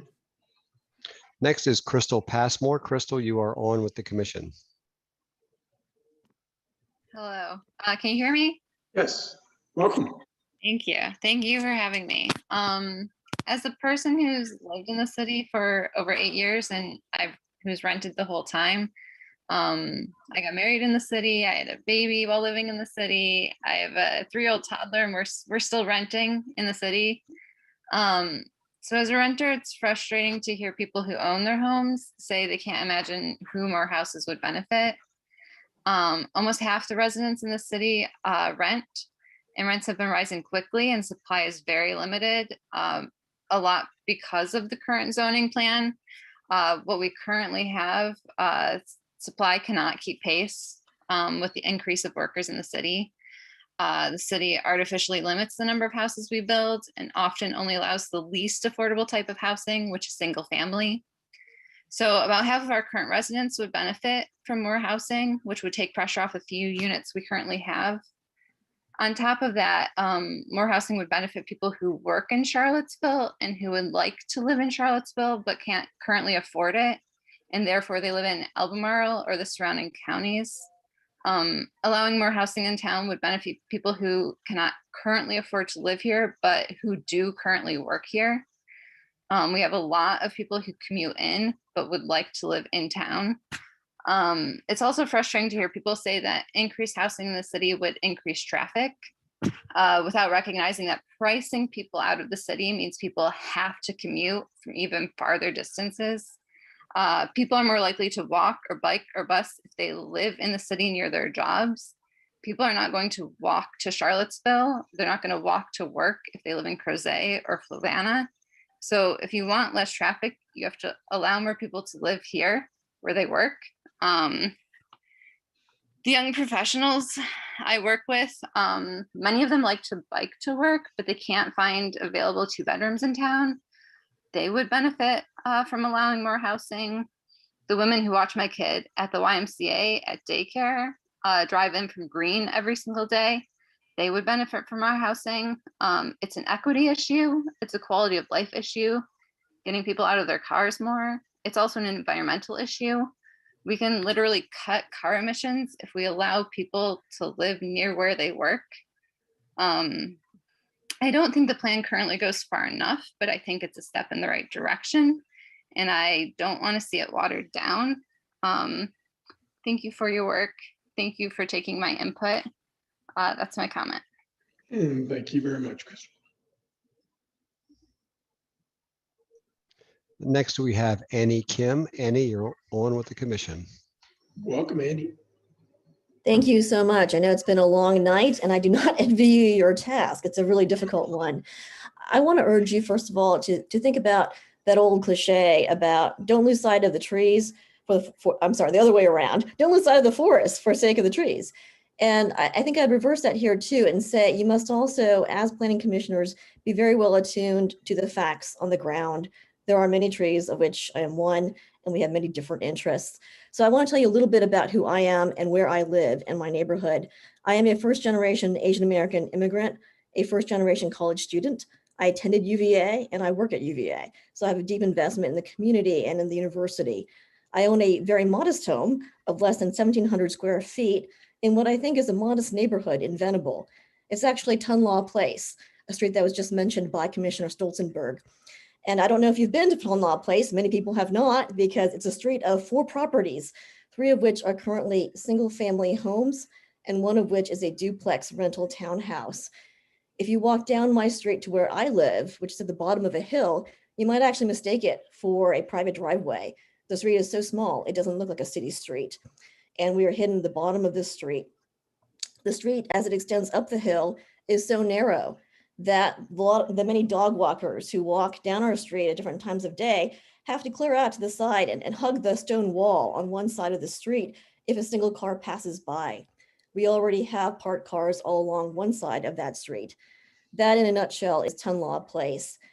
And so I'm speaking tonight because I'm concerned and I'm confused about how a street like Tunlaw Place can be upzoned if this future land use plan is ultimately carried out into law and turned into a zoning ordinance to allow the kind of medium intensity construction that's on the table right now, whether it's 4.5 stories, 3 stories, or as Commissioner Stolzenberg just seemed to mention, 7 stories. I am not sure how even the infrastructure, the parking, the very size of this street would accommodate that. And I worry that in our, I think, mutual desire to think big and think radically and make big, fast change, we may not always be attuned to the facts on the ground and the granular facts such as how could we park any more cars on this street? How could we accommodate that housing? Finally, as I'm closing, I want to reiterate a question that was raised and answered earlier about student housing. And the question was, are we trying to increase or spread student housing through the use of the future land use map? And I believe the answer I heard from the consultants was no, that is not the intention. And so again, I wonder, why is it that my 4-property street in Venable is being put on the map after not being on the map in March? Is it really for UV employees or is it for increased student density housing? Thank you very much for listening. Good timing. You managed it incredibly well. Mr. Rice. Next, we have Jameer Smith. Jameer, you're on with the commission. Welcome. Hi, can you hear me? Yes, Jameer, we can. Amazing. Okay, so I'll just try to hit as many points as I can. Basically, one of the things I'll kind of introduce I formerly lived in the city. I lived in Fry Springs. I moved to the county primarily to like access more affordable housing because it just wasn't providing it in the city. And as someone who also just recently graduated from the university, I imagine there's a lot of young professionals that want to stay in Charlottesville, live in Charlottesville. There are alum that are here on the commission and stuff. So you already know that Charlottesville is clearly a place that's like desirable and somewhere that people want to live. And even though that people are teleworking and everything, the largest employer in Central Virginia, which is the university, is bringing all the students back, which means most people are going back to work, myself included as a university employee. So one of the things that people are going to want is to be able to live close to where they work. And one of the things that I think that some of the communities are concerned about is that, say, Lewis Mountain, which tends to be a lot of like tenured professors and people that are living close to where they work, they're kind of nervous that their community is going to be upzoned and could possibly allow for other people like me to live close to where they work.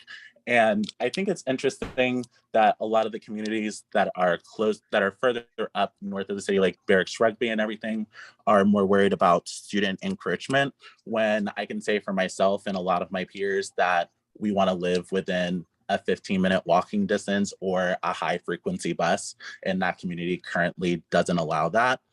But I will say that increasing density in that area could allow for transit options, which is what people want. If we want traffic to go down, if we want more bike pedestrian infrastructure, if we want more like buses to take people places, you're going to want to make places for people to live, because it's not going to come if the demand is not there.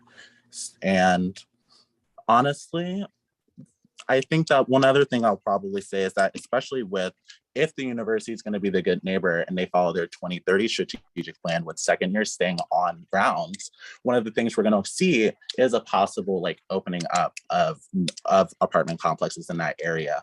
And we're going to want to build high intensity residential, not only for the students that are going to continue to move off grounds, but also for the people that want to live close to all the amenities. That's what makes Charlottesville super desirable. And I'll yield all 20 seconds I have left. Thank you. Well, thank you. Next, we have Mark Owen. Mark, you're on with the commission. Can you guys hear me? Yes. Welcome, Mark. Great. Hey, well, first of all, thanks everybody for your time. And I don't envy anybody on the call. You guys have a very difficult job, and it's almost 9 o'clock. So hopefully somebody got dinner in that 5-minute break. And you know, it was actually really helpful to hear some of your questions to the consultants, because I think some of the things I was going to say earlier were already addressed by a few of you guys. I guess, you know, I wanted to reiterate, I think one of the points was just that, you know, I think it's just super important for the city and the county and UVA to be coordinated on this. And that was already said, but it's just, you know, the county's in the process of doing something similar to what we're doing. When you look at the map, there's a bunch of gray areas on it, the map in Charlottesville that are UVA, and it's just a piece of the puzzle that needs to be on there. So that's easy for me to call in and say that, but I just do think that's paramount. And then the other thing that I would say is that, you know, there's a lot of opinions, and some are from people who are very, very experienced. Some are from people who, you know, have an equal right to their opinion, but, you know, it's more subjective or anecdotal. And I'm not going to propose, you know, that I'm on one side of the coin or the other. All I'm saying is that it seems like there needs to be more data. And what would be really helpful, and I think, Jennifer, there was a question from one of the commissioners to you, which was, you know, can we see numbers or ranges? And you don't have a crystal ball, but, you know, one of the instruments that we're proposing here is multifamily housing. What is the current vacancy rate today? How many units are available today? What is the inventory? How many are vacant? There's units that are being proposed that have building permits that are under construction, that are planned for near-term development. You know, what do those look like? And to recognize that there's a difference between market rate multifamily for rent, and there's a difference between condo, and there's a difference between single family housing. And I do know for a fact that there are people that have the ability to rent, but they want to own a house and they want to live in a place with a yard that they can improve. They want to build home equity and invest and own that home for 10 years. And, you know, in an apartment, for-profit developers have investors, institutional investors.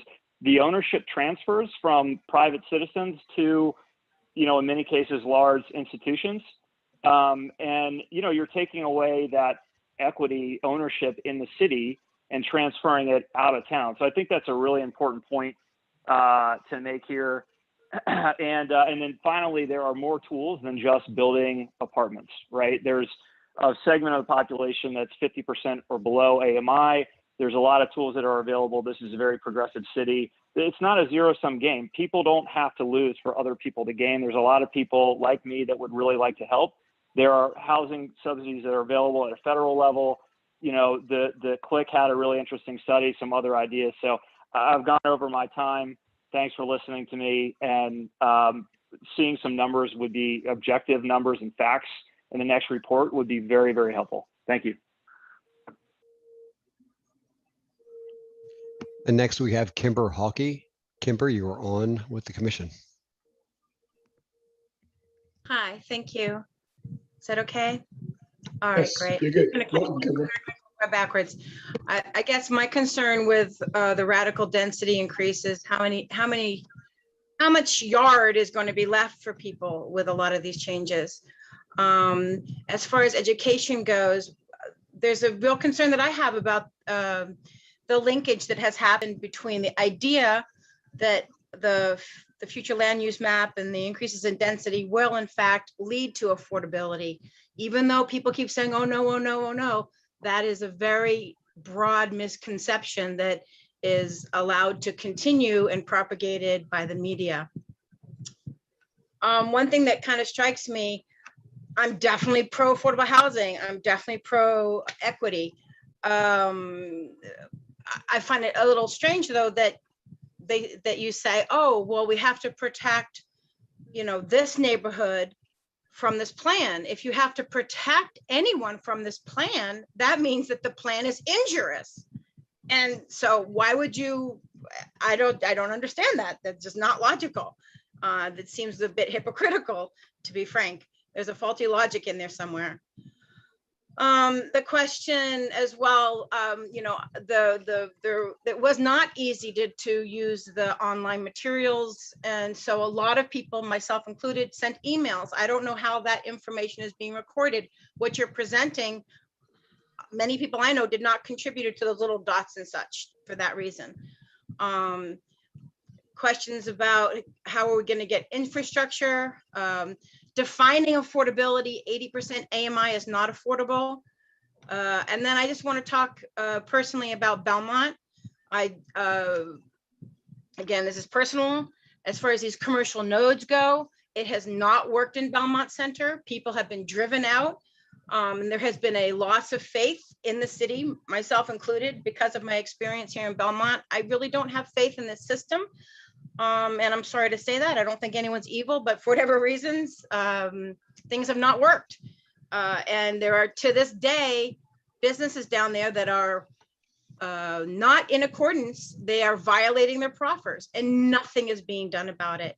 And the same can be true with all the promises of intentions of affordability from developers. Nothing is done. When they promise those things and then they change their mind, nothing happens. So it's not just the people of color who have problems believing, a lot of people have problems believing that this is going to give any kind of affordability.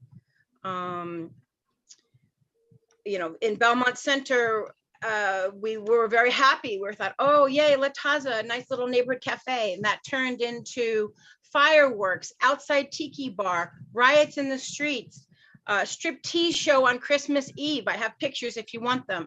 Students being bussed in to violating ABC code and all kinds of things. And that NEC, the neighborhood commercial corridor, was to serve the neighborhood, and it did not and does not.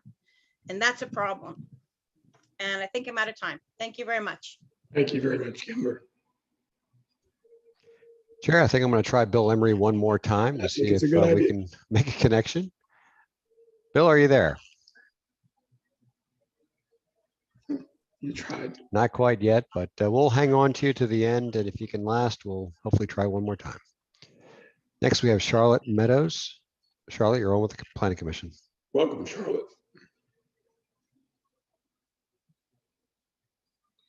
Are you there, Charlotte? You're unmuted, but are you there? Actually, I'm seeing Charlotte muted. Charlotte, if you'd unmute your mic.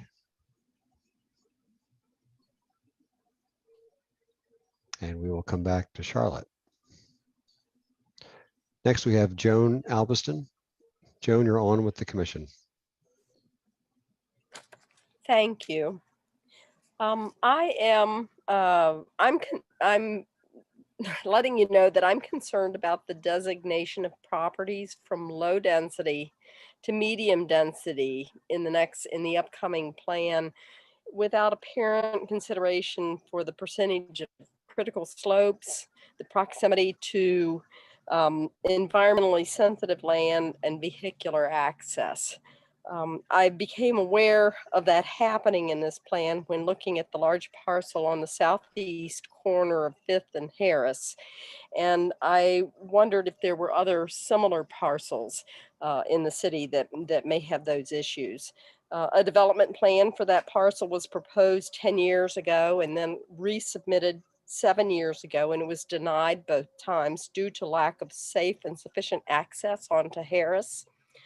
In addition, there were concerns expressed by engineering staff of Albemarle County because a part of that parcel extended into Albemarle County, and they were concerned that the grading would need to be severe in order for the high density project to be built.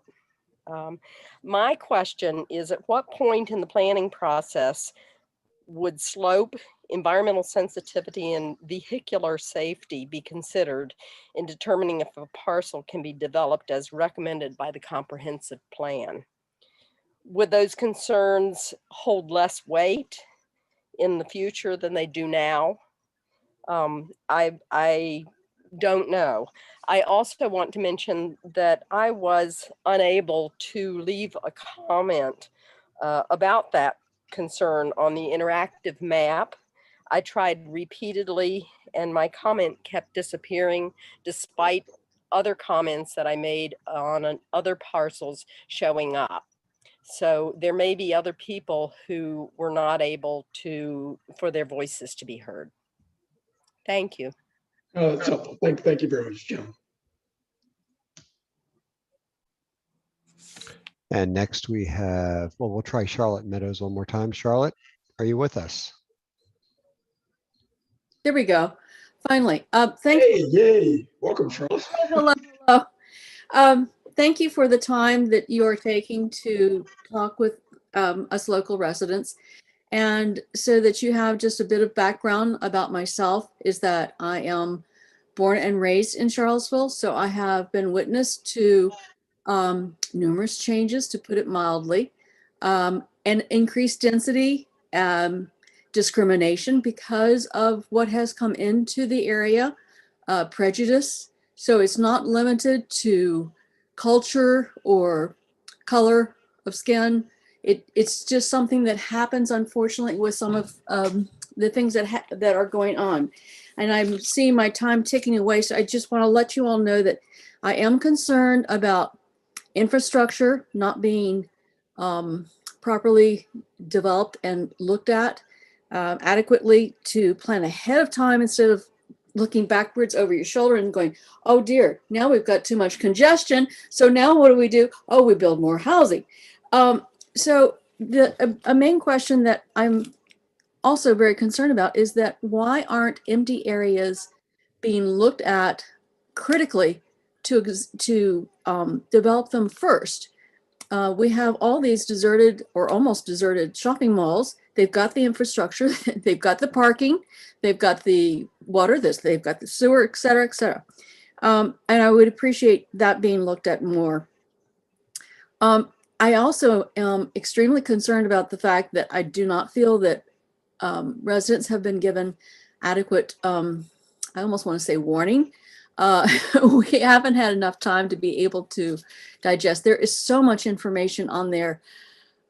And to be honest, I think it's discriminatory that people that may not have a computer, may not have the computer skills to dig through all this.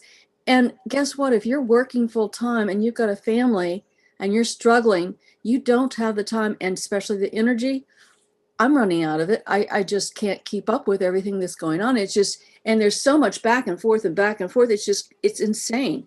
So I think a little bit of clarity and simplicity would be lovely in all of that. The other point that has been bugging me is that I'm seeing all these different studies and we're being compared with this density thing about to places like Chicago. Well, I've been there to Chicago and guess what? We're a town. We are not a big city. We can't look at Washington, D.C. We can't look at Atlanta for examples on how to do this. We've got to look to other small towns. And then we have to look at, well, what is the population increase in truth and reality? And then we have to look at the environmental concerns. We are cutting down trees. We are increasing water runoff. Where does the Rivanna go? Where does the James go? Straight into the bay.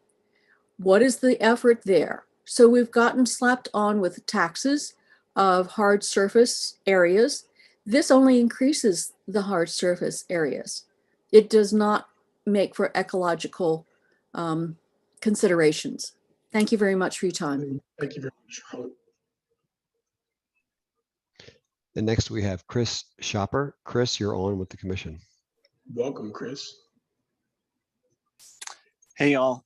Thanks for having me tonight. Appreciate you guys taking the time and all the hard work that's gone into this. I'd like to follow up on some of the comments made by others asking for additional density in the city. And I'd like to speak from the perspective of a young renter in the city of Charlottesville. When I started my job in Charlottesville in 2017 with a hire class of 20 other college grads, we were immediately all cost burdened just due to the cost of rent here.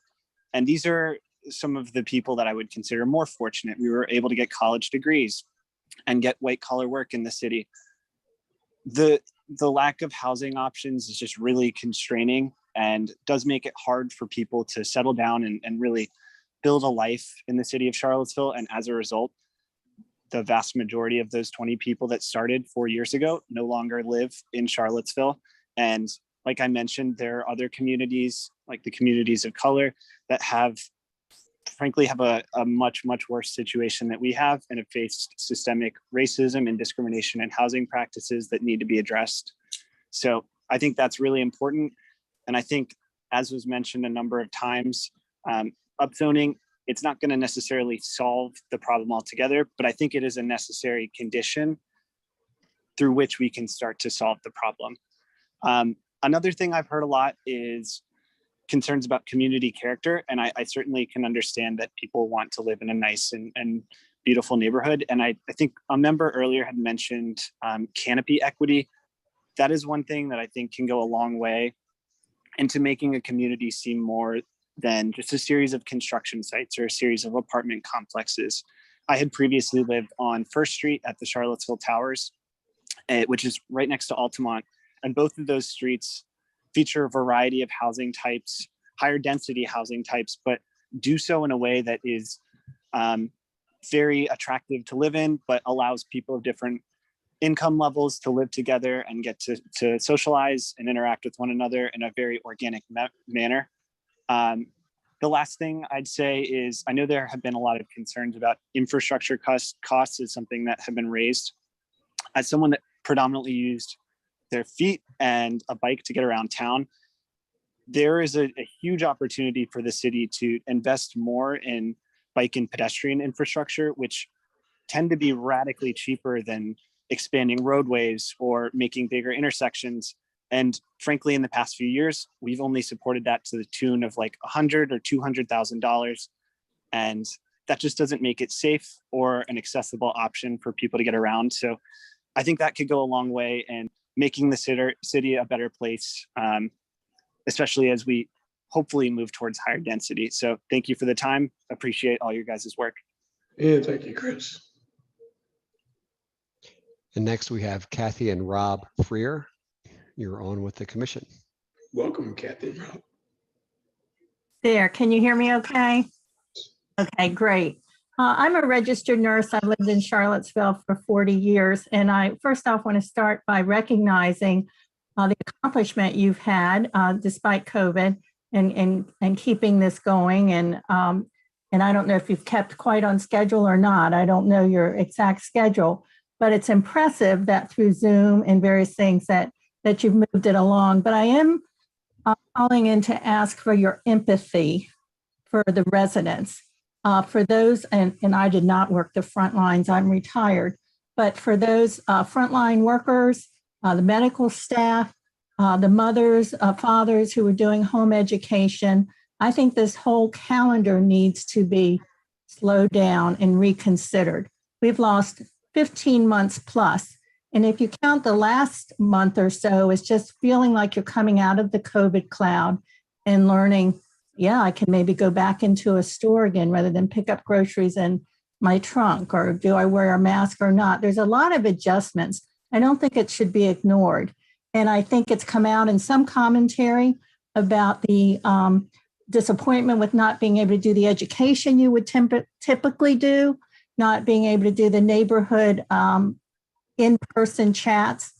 I don't know with your pop-ups, if they're planned, if flyers are posted around, or there's just truly a pop-up so people don't necessarily come prepared with time and with the energy to put into them.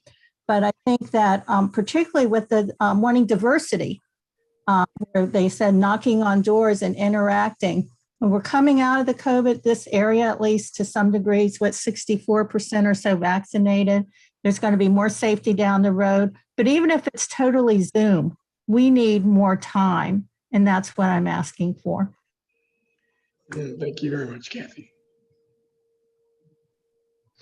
And next we have Paul Miller. Paul, you are on with the commission. Welcome. Hey, Mr. Chairman, can you hear me? Yes. Great, thank you. First of all, thanks for taking my call. Thanks for all the time. And Commissioner Sola Yates gets the Snoopy Star for most animated during this call. You probably need to take a few cues from him. He has head nodded alone more than all of you have together. Okay, at this point, a lot of my comments had been made, but I'll run them down real quickly. Number one, strongly encourage in-person engagement at a local micro neighborhood level. And just per the previous caller, I not condemning you. I mean, you guys had no control over the pandemic. So the reality is, I think most people have only been engaged in the last 45 to 60 days. I would love for either members of the commission or of the consultants to literally get into the neighborhoods and tap into the neighborhood associations. Number two, the conversations around racial equity and racial diversity, I second all that, but I think what gets under discussed is diversity of age. And I think diversity of age, both in terms of your fact collecting and in terms of the planning. And maybe this is anecdotal, maybe this is not fact-based enough, but if you've ever seen a senior citizen interact with a young couple and their little baby and they're pushing a stroller, there's nothing that lights up an old person's face more than Mr. Yates, or the old person's face is seeing that little baby. So I think racial equity is important, but I think we need to pay attention to age diversity, and we should key in on that. A couple other things.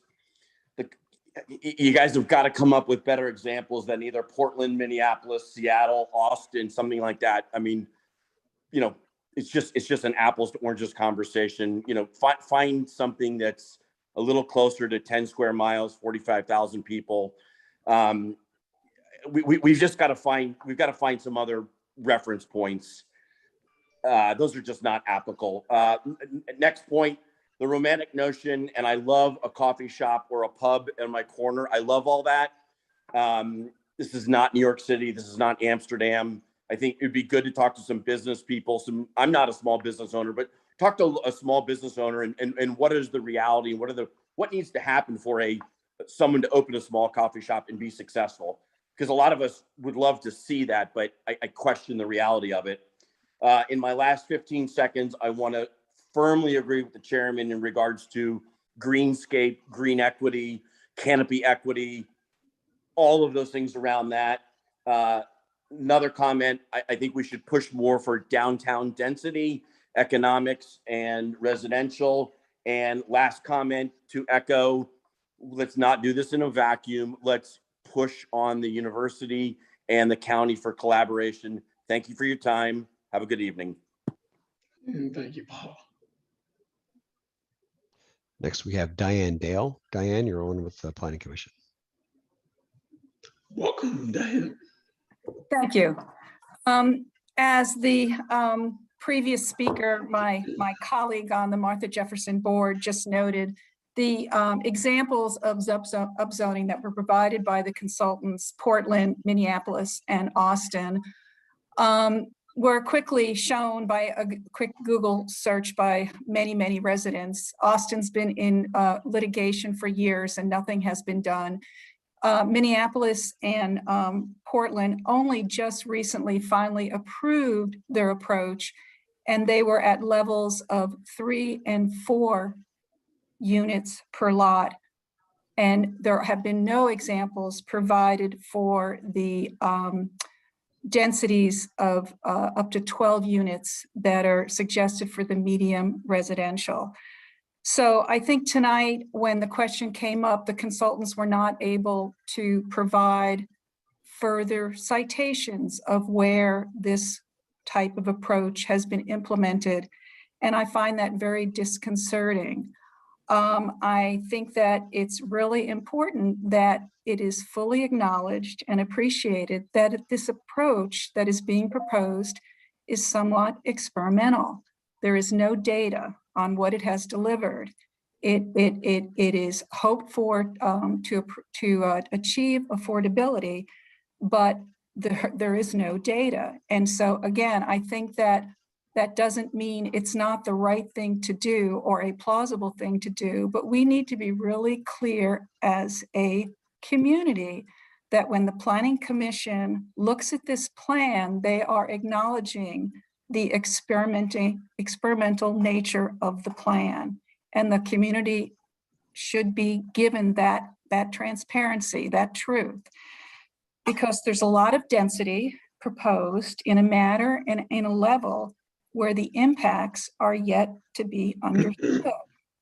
The plan also recommends that these densities are given by right. And I haven't heard any discussion on the full consequences of that.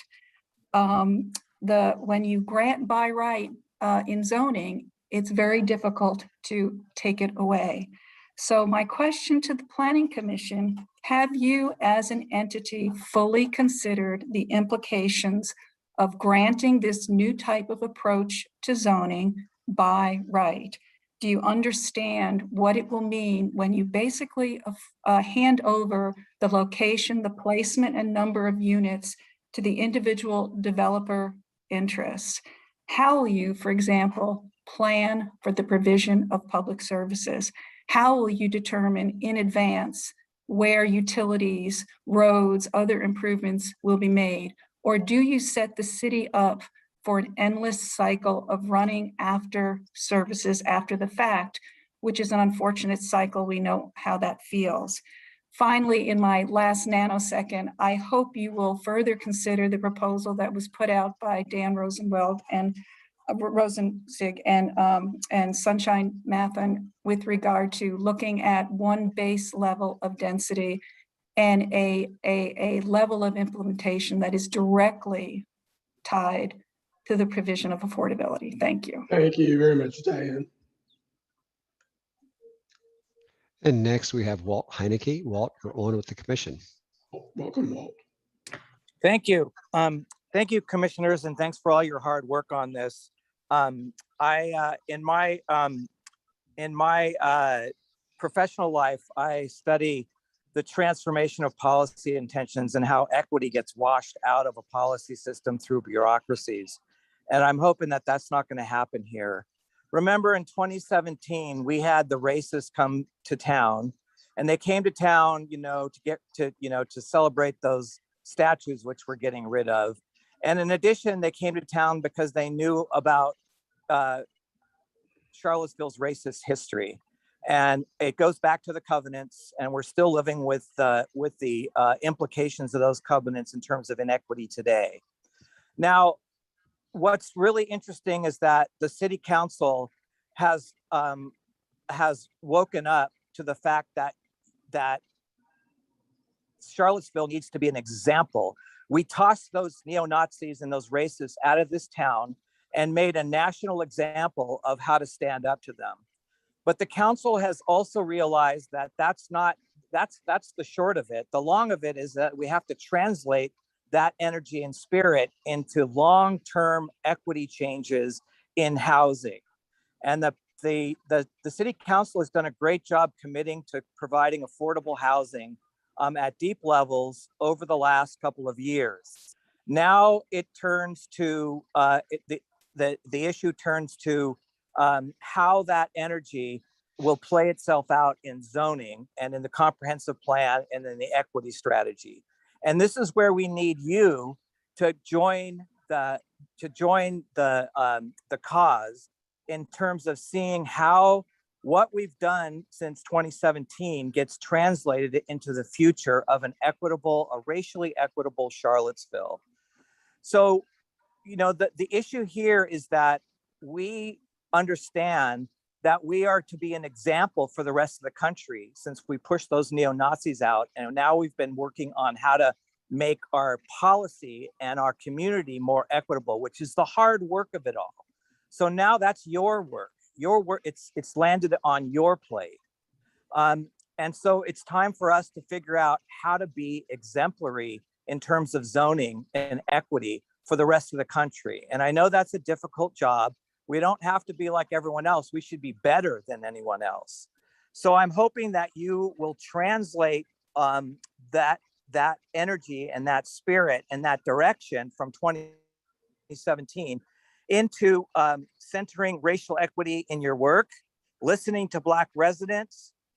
We have over 3,300 people with unmet housing needs before COVID, and most of them are below 50% AMI. We need to change the land use map to integrate historically exclusionary neighborhoods with deeply affordable housing. We need to address the needs of the majority of Black neighborhoods to stop displacement, and we should be resisting NIMBYism in every way possible.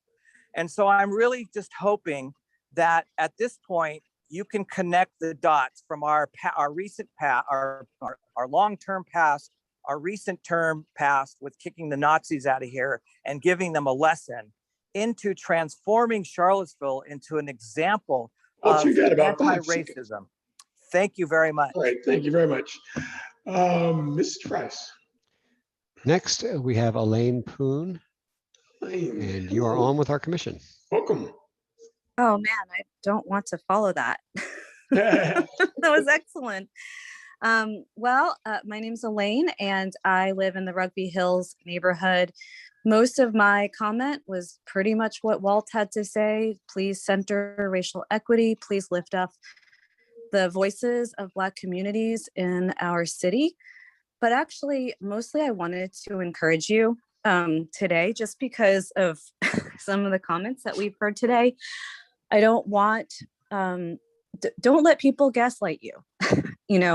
Keep talking about racial equity.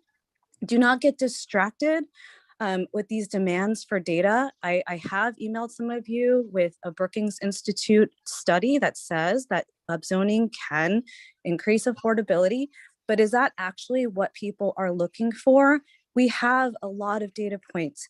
This is not the springing of a plan that is all of a sudden.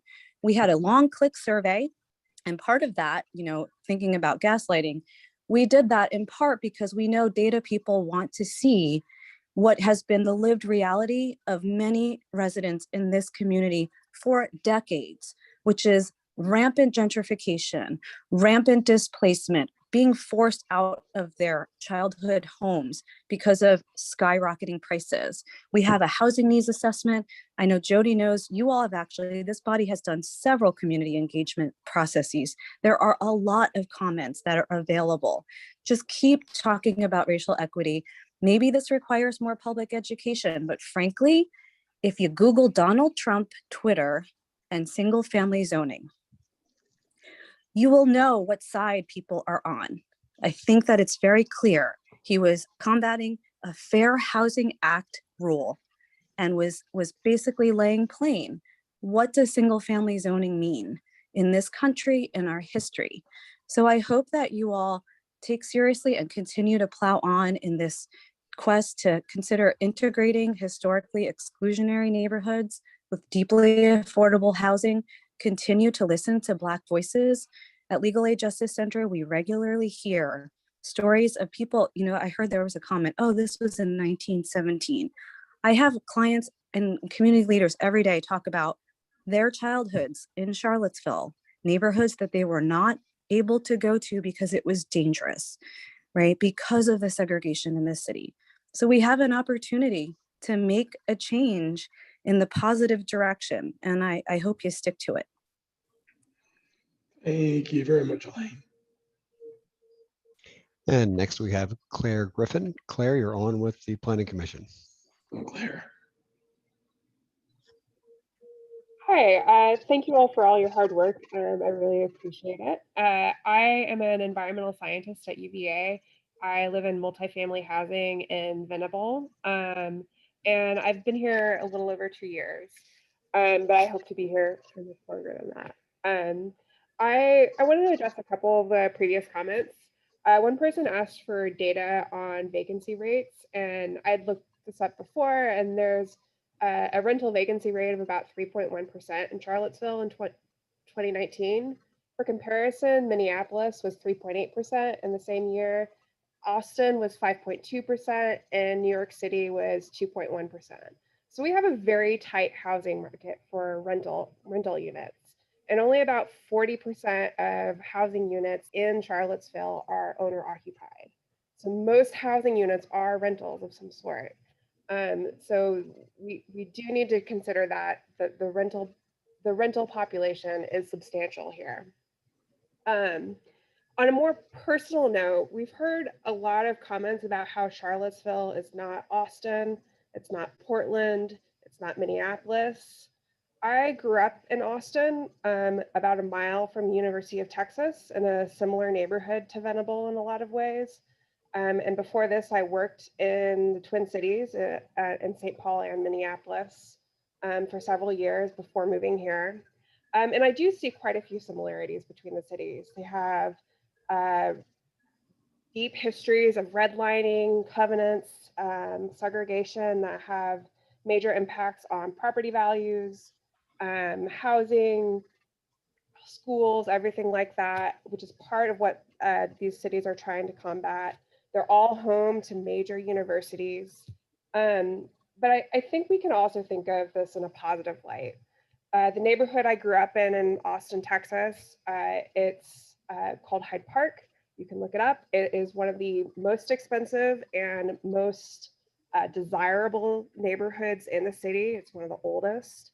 But it is also home to many, many housing units for students, and they are well integrated into the neighborhood.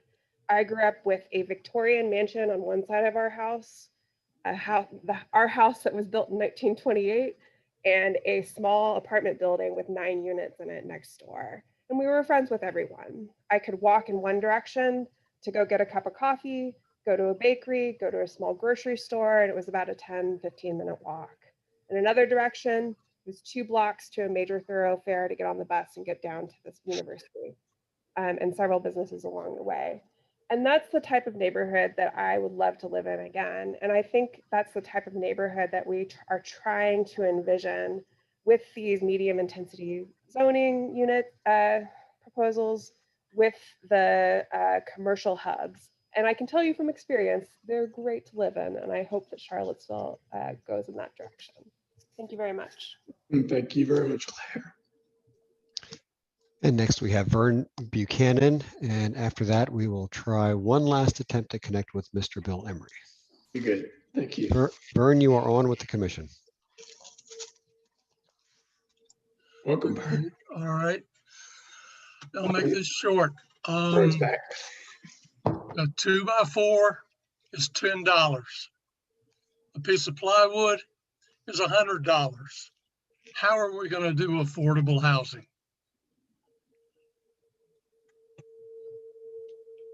That's my question.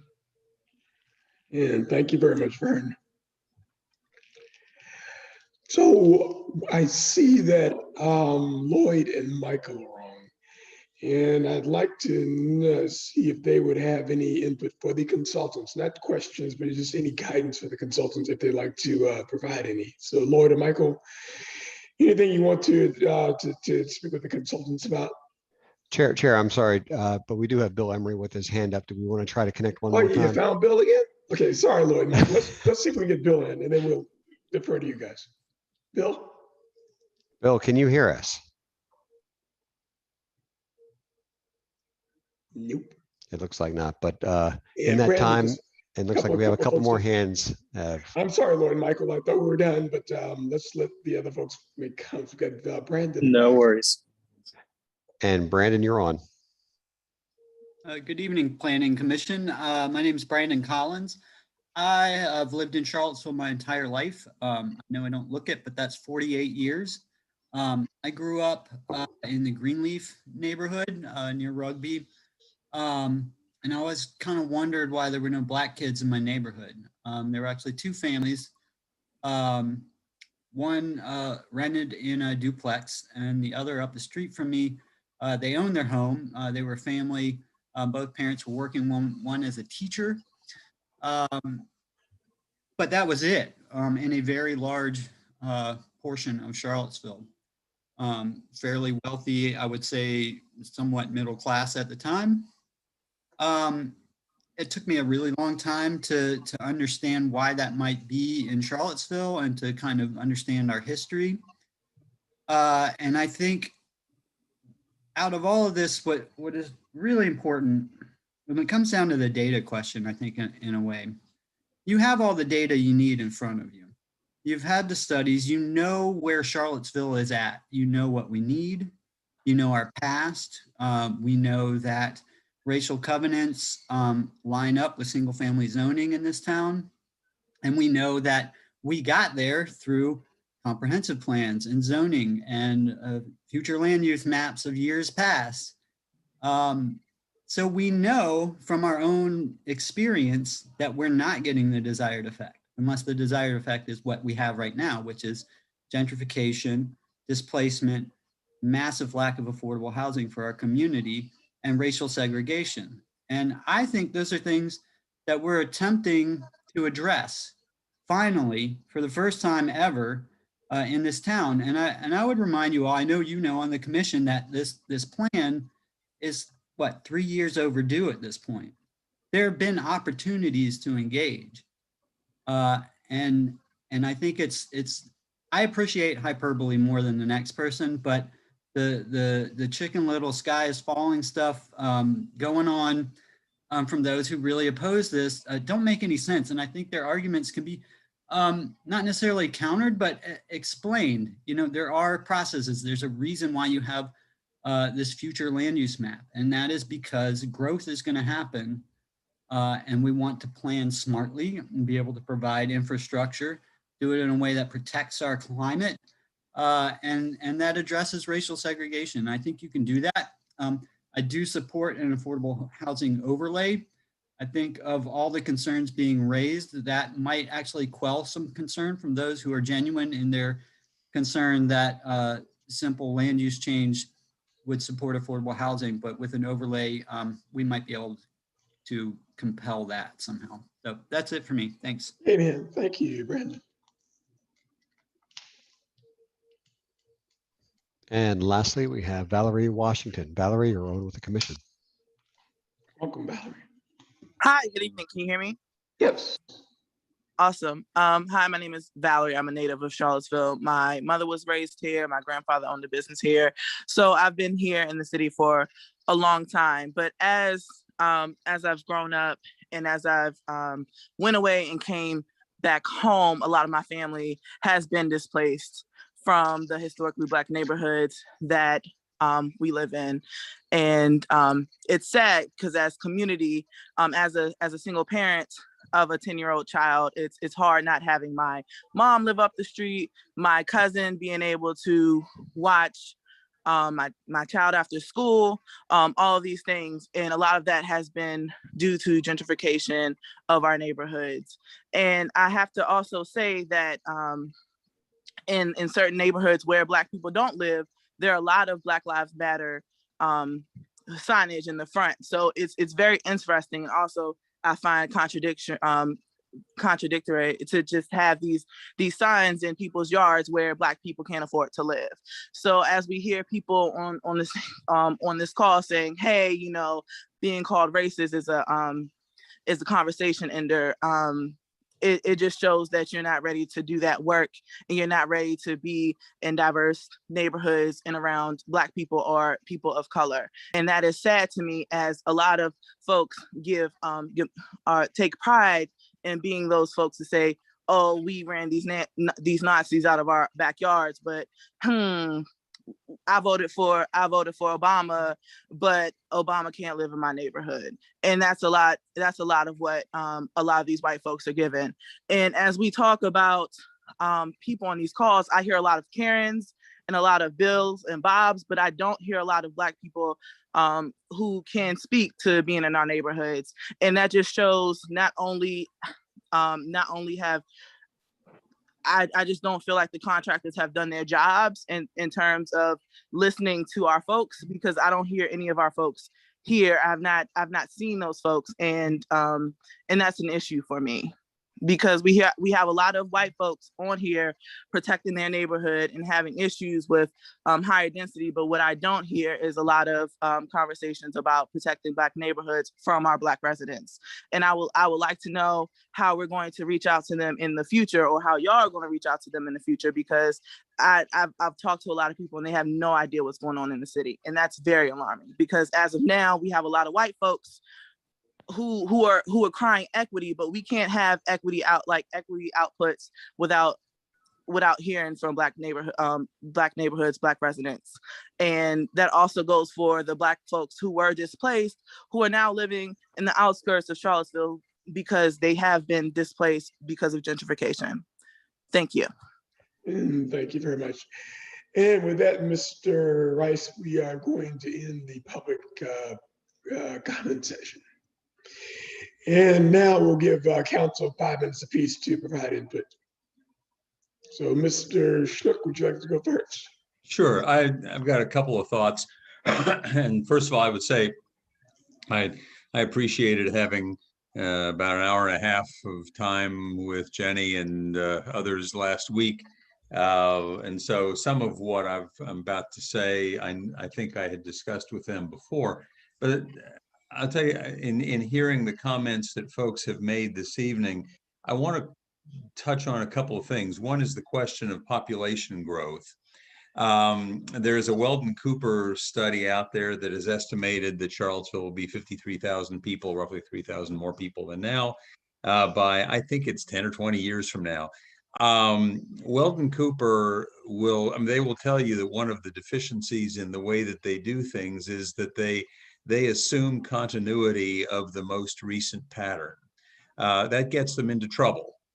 For example, in 2016, they came out with an estimate that our city schools would have 5,000 students in them by now, because in 2014, 2015, there had been a discontinuity. There had been this increase in apartments on West Main Street, which led students to move into those apartments, which led people to be able to move into the residences that had formerly been occupied by the students.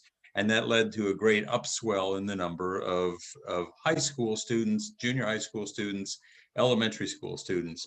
That didn't happen, that didn't continue. And so now we're looking at a decline again. My point is not to fuss at Weldon Cooper, but just to recognize the limits of their methodology. The reality is that the reason why population has not risen in Charlottesville in the last few years is pretty simple. There's no supply. There's no place to move to. And so if we were, and one of the things that has led to is more and more houses that, for example, there's a house around the corner from us in Greenbrier that was assessed at $420 and it went on the market at $460 and it sold at $520. People are overbidding the asking price on a fairly regular basis because there is no supply.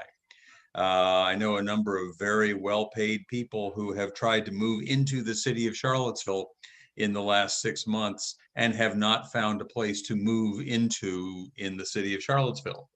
We are running the risk of becoming not Pittsburgh, not Minneapolis, but of becoming Palo Alto, California. What that means to me, and I went to Stanford, I know Palo Alto, I've been out there a number of times recently.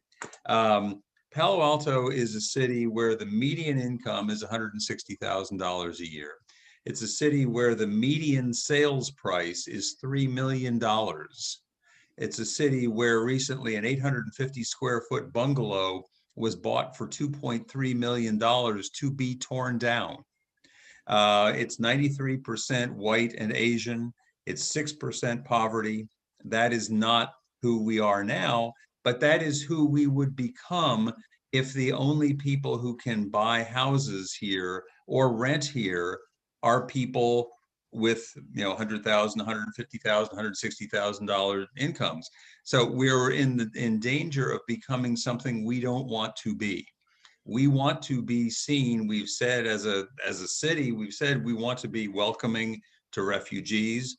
We want to be able to be welcoming to the people who make the city run, the middle class, poor, lower middle class, people who are not making $150,000 a year. We need to do something at the comprehensive plan level to work toward that goal. It is not enough just to be able to say we have a broad, feel-good kind of a goal that we're not going to try to get to. And so I'm really a fan of this kind of proposal. I'm concerned about a lot of details. The one detail that I am concerned about, particularly when people are talking and complaining about, oh my God, this is going to be the ruination of my neighborhood. My sense of things is that whatever changes are going to happen very slowly, over 5 years, over 10 years, perhaps over 20 years. What is the likelihood in the current market that somebody's going to tear down a currently good house in a rich neighborhood, a single family house, acquisition costs $500,000? How are you going to amortize that over how many units you can put there? I just don't see it happening. I don't see it happening right away. I think that people are getting a lot more excited about that, both for good and for ill, than is really appropriate. So I've used up my 5 minutes. Thank you, Chair Mitchell, for the opportunity. Hey, thank you very much. Councilor Payne. Sure. Can you hear me? Yes. Okay. Likewise, I talked with the consultants last week, so I'll try to be brief, but definitely agree that as much as we can, a regional approach is necessary. These regional housing markets and market dynamics definitely involve Albemarle. And I think roping them in to the extent possible to try to get upzoning and density increases in the urban ring of Albemarle is going to be very important. Likewise, I'm very interested in pursuing the idea of the affordable housing overlay as something to possibly include in this process. I know the consultants have said they're working on an inclusionary zoning as part of the zoning rewrite. So maybe that sort of encompasses the goal of the affordable housing overlay. I'm not 100% sure on that, but definitely am interested in pursuing that idea to see how we can use it to promote as much affordability as possible.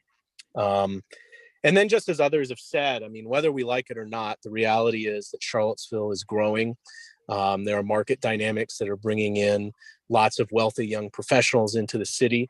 And I think the question in this process is, do we use the tools we have available to take that reality and try to use our land use and zoning to try to promote as much as we can affordability and limit negative impacts in working class neighborhoods, given those market dynamics.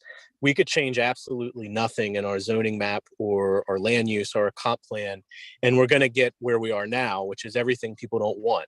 Large by right office spaces that do increase population, whereas new housing meets existing demand more than creating new population. We're going to see gentrification and displacement. We're going to see house sales that are cash only, that sell before they're even publicly listed. And we're also going to see that a lot of the house flipping and density is going to be pushed into working class neighborhoods, and that neighborhoods that had racial covenants and were exclusionary are going to continue to block the development of more affordable duplexes, triplexes, apartments. And I think it's clear that that's something that we're just going to have to accept as a city, in my view, that we're going to need to change that dynamic. And I think once we make these changes, there's a lot of fear, but I think once it happens, a lot of the doom and gloom people have will not be borne out. It will just be a duplex, triplex in your neighborhood that looks like a home like any other. And you're just going to have, like now, neighbors and residents who are part of the community and contribute to something's community. And I think there's a lot less to fear than some people may think.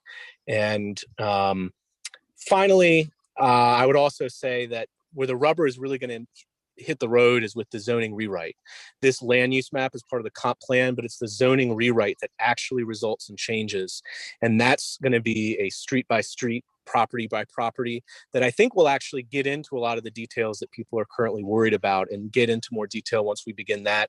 Issues of infrastructure, again, the impact, street by street, what makes sense for each area of the city. And there's a lot more time in that process. This is not by any means the final chance for the community to be aware, weigh in on this process. And then finally, I'll just plug again, I think, how I'm looking at this land use map and the zoning rewrite is necessary, but not sufficient. It absolutely needs to happen, particularly to directly confront legacies of redlining, racial covenants, development patterns in the city. But I think if we're fundamentally going to start changing the development patterns leading to gentrification displacement, land ownership is critical.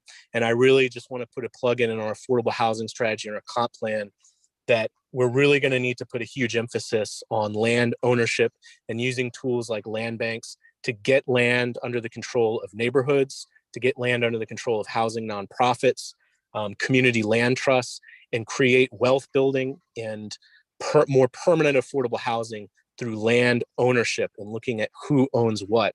And I think you can look at Austin, Burlington, Vermont, Oakland, California, lots of cities that have focused on the land trust model and land ownership to give neighborhoods self-determination. And it's been the most successful tool to stop gentrification displacement.